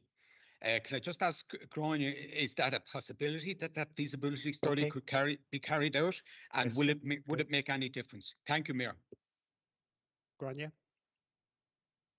So in the council ourselves, we have our own single-use plastic policy. Again, similar that we don't have them. We can look into it in the wider, but there may be restrictions there. But definitely, we'll see what's possible. Yeah. Okay. And I'd just like to come back to Jodie Power. Yes, Councillor Jodie Power. Yes, every other department is doing this as well. So all the councils, all the Department of Agriculture, Travis, and all these different people. So we're all kind of working on our bit. But yes, there is an opportunity there for Waterford to kind of jump ahead and really showcase ourselves as a sustainable place to live and work. Okay, Gormagat Grania. Thon Obersha Harada Tovak, it's really important work. I'd love to see Waterford being one of the leading lights in this, and I'm sure we will engage with Grania and her team in pushing this agenda along. Thanks very much, Grania, and on behalf of the councillors, I want to really appreciate you and your team and the work that you're doing. Now, thank you. Item number 7 is the filling of the Waterford-Wexford Education Training Board vacancy. We need a proposer and seconder. The vacancy is due to the resignation of Councillor Christina Kiley, and in saying that, I just want to Christina Austin Sora Barinishir and board Shin. Thank you, Christina. There is an onus on us to elect a female to preserve the gender balance, and the current membership is Councillor Lola Sullivan, Councillor Pat Nugent, Councillor Frank Quinlan, Councillor Tom Cronin, and there's one vacancy. So proposals, please. Can I have, I see Councillor McGuinness and Councillor Seamus Ryan have hands raised. Councillor McGuinness. Vera, I would like to propose my colleague Joanne Bailey for the position. Joanne Bailey proposed. Seamus Ryan? Yeah, I'd like to second the name, Councillor Joanne Bailey. Thank you, Seamus. Seconded. Do we have any other proposals? I hear none, so I deem Councillor Bailey elected. Congratulations, Joanne. I'm sure you'll do Trojan work on our behalf. Thank you, Seamus and Conor. Thanks. Very good. Okay. Item 8 is correspondence. We need to have a proposer and seconder. Seamus Ryan, are you indicating a proposing of the correspondence? Sorry, I hadn't intended, but I will, Mayor. Yes. Okay. Thanks, Seamus. I second, Mayor. I can second it. Okay. And Councillor Adam Wise, was it? Seconded? Yeah, I can second it, Mayor. Yeah. Gormagat Adam. Any items that? No. Mayor, there are some conferences upcoming just on that very thing. Other councils, I presume, can add their name, who have been undecided, let's say, at this point. That's acceptable, isn't it? The conferences are, I think, the Autumn AILG and so on. Yes. So we have time to put our names in. Oh, yeah. That's absolutely in order. Yeah. Fine, Joe. Okay. We have a notice of motion then in section 9, and just to not cut into the time involved in relation to the Labour Party guys, Councillor Phelan, Councillor Seamus Ryan, Councillor John Pratt and Councillor Ger Byrne. If you bear with me, would you all like me to read through the motion, or would we take it as read? Can we read it into the record, Mayor? Of course, yeah. Okay, bear with me. Waterford City and County Council recognise and appreciate the positive benefits that have been brought about through active travel funding and would welcome more. However, we also acknowledge that limitations on the active travel scheme mean that this is increasingly focused on larger urban areas and cannot be used for the badly needed maintenance and repair of deteriorating footpaths. In the interests of pedestrians, particularly people with disabilities, we therefore hereby resolve to write to Minister Eamon Ryan to formally notify him that we call upon the Department of Transport to provide ring-fenced funding separate from road funds and also distinct from active travel funding to local authorities to assist significantly and substantially with the costs of maintaining and repairing existing footpaths, and to assist significantly and substantially with the cost of providing new footpaths that are not eligible for active travel funding.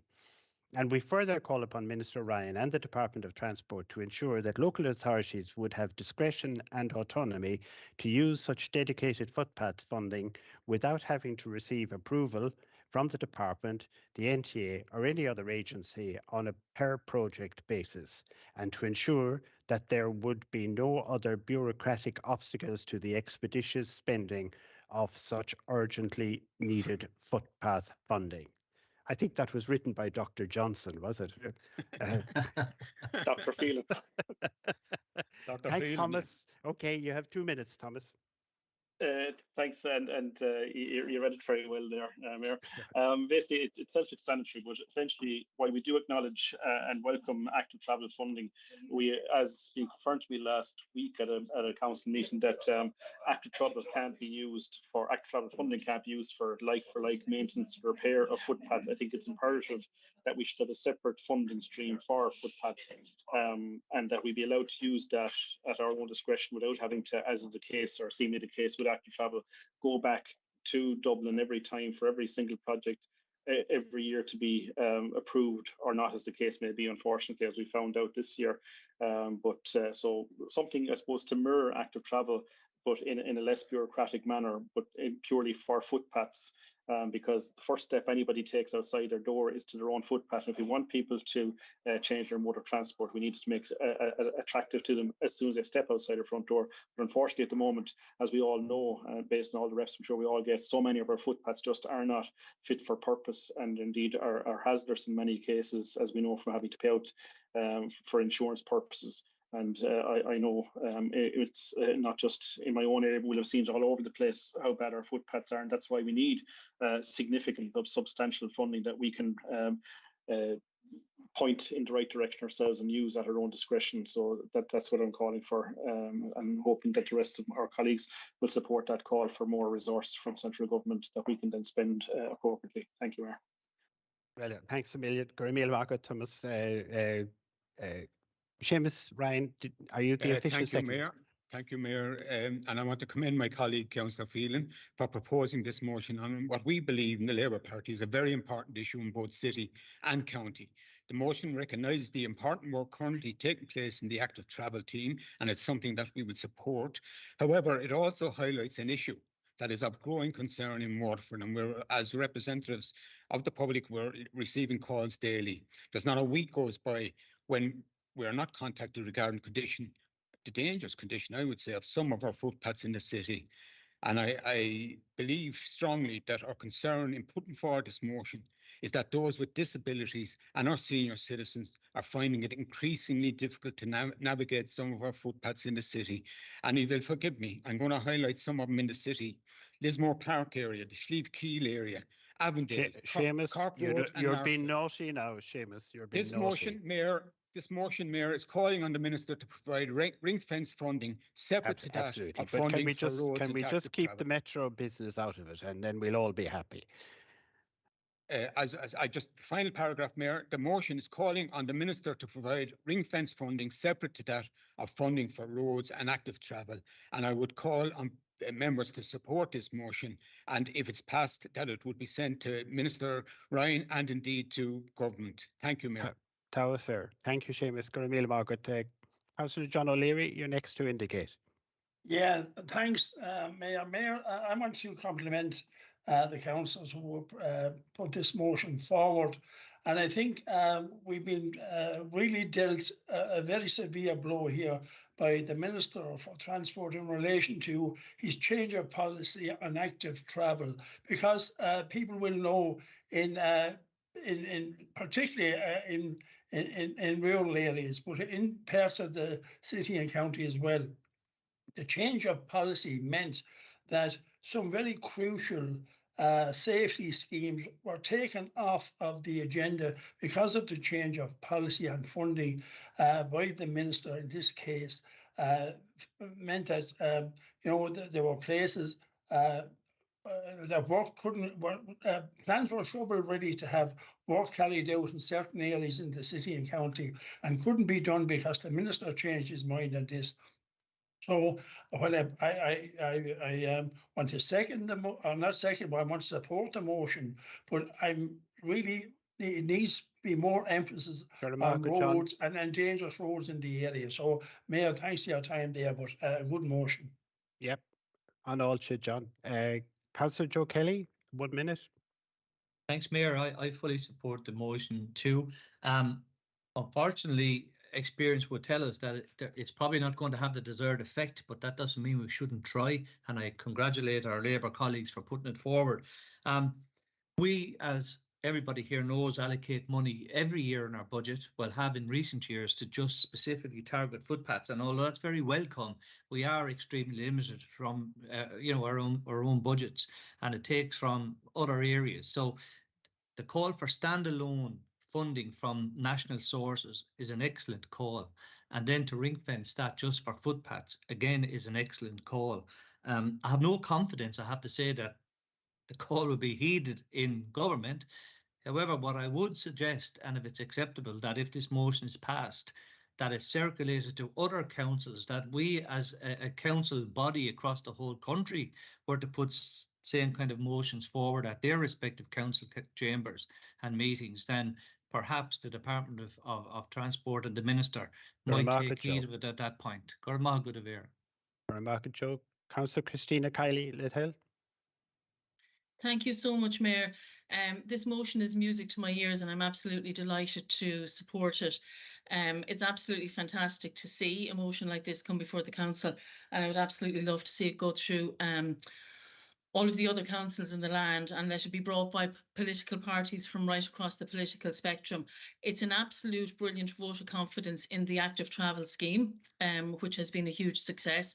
And obviously, as you all know, the initial reason for the active travel funding is to make it easier for people to walk, cycle or scoot around their areas to get to work, school or for leisure. Because unfortunately, previous governments have historically, ignored the simple measures such as footpaths, and that's what's driven us to, within our small villages and smaller towns, being so car dependent. So thankfully, when the Greens did get into government, one of the major things that we achieved, and that was one of the major reasons we went into government with two of the parties that had no interest in footpaths until 3 years ago, was to secure funding of 360 million a year. And this is fantastic that people from all political parties now see the value of footpaths. So bring it on. Thanks, Mayor. Christina, Councillor Conor D. McGuinness. Conor. Vera, Councillor Kiley and I must live on totally different planets and in totally different universes, because I remember a huge slew of projects that we had approved in our district under active travel late last year, not being able to go ahead this year because of cuts to the active travel allocation for Waterford.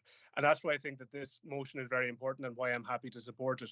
We need to see investment in new footpaths. We need to see money made available to repair existing footpaths. This is a question not just of movability and getting people walking and cycling, but also about safety. I mean, we are spending money, throwing good money after bad every single year in terms of compensation to people who've been injured through no fault of their own in most cases, who've been injured because of the bad and sorry state of footpaths in housing estates and streets and villages all across city and county. Earlier this year, the Dungarvan-Lismore district voted for 190,000 of a standalone footpath. And it's only a drop in the ocean, and we can all see that. So we definitely need more funding from central government. I support the motion. Gurmil Magat the Vera. Gurmil Magat Freshen. John Pratt, Councillor Pratt, let's help. Gurmil Magat, as someone who constantly brings up the need for footpath funding, only recently got under the Freedom of Information that 3.5 million was spent on as a result of falls and that between 2019 and the first quarter of 2023. So I think this is an absolutely fantastic motion. And as someone who comes from a rural area, it is extremely important that we retain our roads, because every time we try to take funding out of roads, we're not going to be allowed to take it out to use it as footpath funding. So that is why I believe that having a separate footpath fund is paramount. Thank you. Thank you, John. Anish, Councillor Joanne Bailey, let's help. Thanks, Mayor. Just to put my support to the motion, and it would be great to get additional funding and resources from central government. It was a pity the active travel scheme didn't go far enough.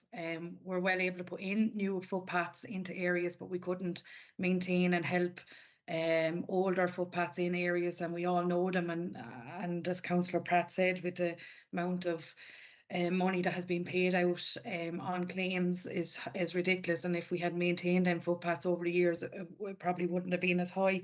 So just wanted to support the motion, and well done to the Labour team on the council.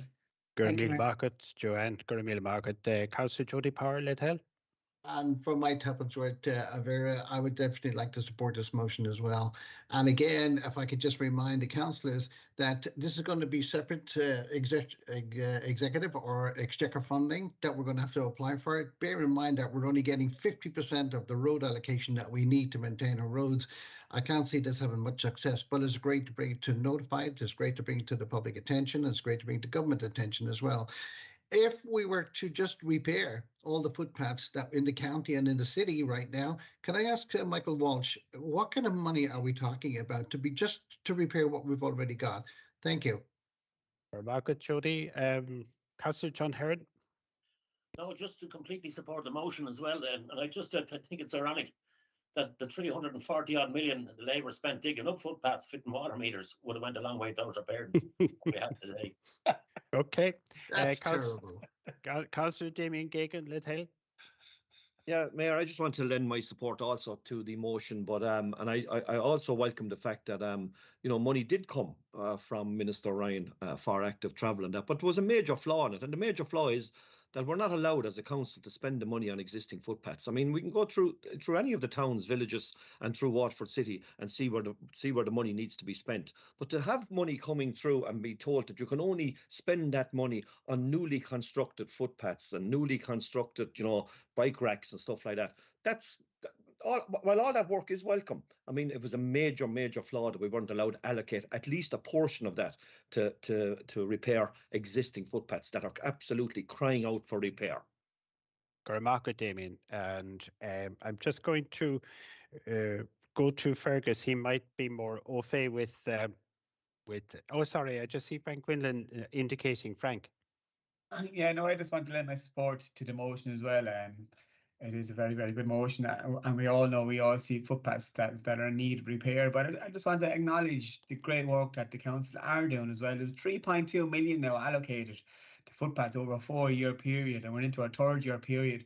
And what I would say, if you use the CRM correctly and add your footpath repairs to the 2024 programme or the 2023 programme last year, I'm seeing a lot of footpaths being done and if you use that properly, they will be done. But I acknowledge there is more needed to be done. But I just want to commend the council on the footpaths that they're after repairing in the city now I'm talking. Okay, thank you. Thanks a million, Frank. Thank you very much. Fergus, Jody threw out a question there as a ballpark figure for the cost to repair everything. In your wildest dreams, could you throw an estimation on that? I couldn't, Mayor, but I suppose, and Councillor Quinlan would probably have partially answered the question there a second ago, in that in the last capital programme, the council had allocated €3.2 million to be spent over a 4-year period, which is 800,000 a year. We could probably double that, I suppose, and more to make some real impact on it. It's at that scale. It's not an extra 100 or 200,000, 1 or 200,000 a year here and there. It's probably doubling what we're doing at the moment to start making real impact on it. And that's the kind of funding that would need to be sustained for probably a number of years to get us up to a position where the vast majority of our footpaths would be in good condition. And then there's obviously an ongoing maintenance under then thereafter. But like it's very difficult because footpaths out there come in all different shapes, sizes, widths, material use, and so forth. Like we have everything from what you might call high quality granite set paving to macadam footpaths to concrete. They vary in widths from 1.2 meters up to 3 or 4 meters in width. Like it's a very difficult one to put a handle on. But certainly our best guesstimate would be we'd want to be spending probably double what we are at the moment. Yeah, and of course it goes without saying that when we started out on that program, what we were getting for our 3.2 million was much more than we are getting for it now with the increase in the cost of materials, and that's just a fact of life that we have to live with. Now, Thomas Phelan has a right of reply. 1 minute, Thomas. Thanks, Mayor. Thank you. Just first, like to thank colleagues for unanimously supporting the motion, and I'd like to accept Councillor Joe Kelly, I think it was, suggesting that we circulate the motion to all of the councils as well, and hope that if all councils highlight what I safely presume is a national issue, that we might maybe get somewhere on it. And I do want to acknowledge again that we, as in the proposer of this motion, Labour Party, accept and recognise the great work that's been done by the Active Travel team and is being done by the Active Travel team. But the crux of it is, of course, that Active Travel funding can't be used for like repair and maintenance. So that's what this fund would essentially be to address. And as you said yourself, Mayor, when we used our own scarce funding, we weren't going to get as much, or maybe inflation wasn't running as wild as it was at the time, as ours is now. So I think that's why we need more funding for it, really, and to sustain it over a prolonged period. And it should be a line item every year in terms of funding from central government to keep on top of this. Thanks, Mayor. For Emil Margaret, Thomas. I'm just going to close it down there, Jody, I'm afraid, because if I let you in, it'll open the floodgates, I'm afraid. So we're just going to take that proposal and seconded. Do we all agree by acclamation? Agreed. Agreed. Okay. We note that as passed by acclamation of the council. And that takes us on to item 10, any other business. And I just want to draw your attention, colleagues, to something that we need to address under any other business, and that's the proposed change of date of the September meeting to accommodate that's us councillors' attendance at the AILG AGM in September. And the new proposed date for the plenary meeting in September is the 19th of September. So I need a proposer and seconder for that. Let's help. Councillor Frank Quinlan, are you proposing? Yeah, I can propose that. John Pratt? I second that, yeah. Okay, I heard Declan and Jason Murphy. Yeah, is that okay? Is that? Yeah, perfect. Yeah, everybody good with that? Okay. Yeah. I just to update you, this morning I was at the opening of the New Ross to Glenmore section of the new Greenway up there. So I just want to extend this council's congratulations to Wexford and Kilkenny in the marvellous product that they have up there. And it's a joy for all to behold. So well done to them. And trying to maintain a fine balance between hype and good sense. I think all of us are very, very proud of our Camogie team, but I think it's important that while they get prepared for it on the 6th of August, that we don't lose the run of ourselves and don't hype it too much while we give great support to them as well, because they're young athletes and we don't want to be providing distractions, but we do want to assure them that we are 100% behind them, and an amazing attainment that they are in the final on the 6th of August. And finally, unless there's anything else under any other business, I just want to pay a special word of thanks to my amanuensis here beside me, Honor Dunphy, who has come in to hold my hand on my first plenary meeting, even though she's officially on holiday. So thanks, Honor, and thanks on all behalf. So unless there's anything else under any other business, I'll wrap up. Joe, I'm looking to Mayor, I just want to congratulate you on a very well chaired initial meeting. It was like an episode of Trom agus Aitrim for a while there, and you reminded me of Lima Moracu. So it only remains me to give you a big bowl of boss, as they used to always say, Lima Moracu. So well done, Mayor. Can I come in? And so say all of us. Thanks very much. Thanks, Jason. The late Dermot Morgan used to refer to Trom agus Aitrim as Trom agus Níos Trimme. John Pratt. Mayor.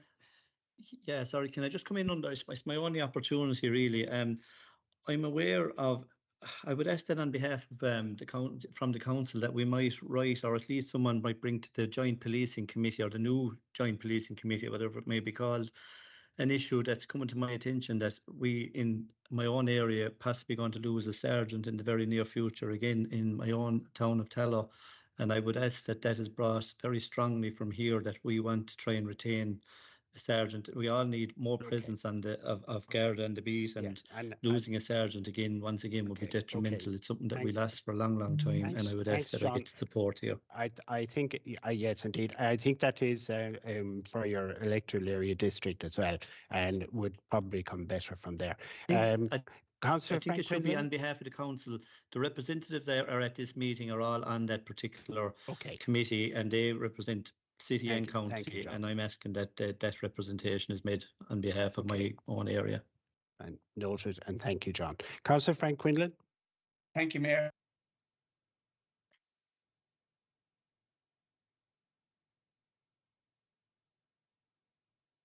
I can't hear Frank. Can everybody else hear him? No, he's frozen. He's frozen. He's Tasha Rocha. He's frozen. Okay. I don't know what happened there. I don't know what happened. I didn't touch anything.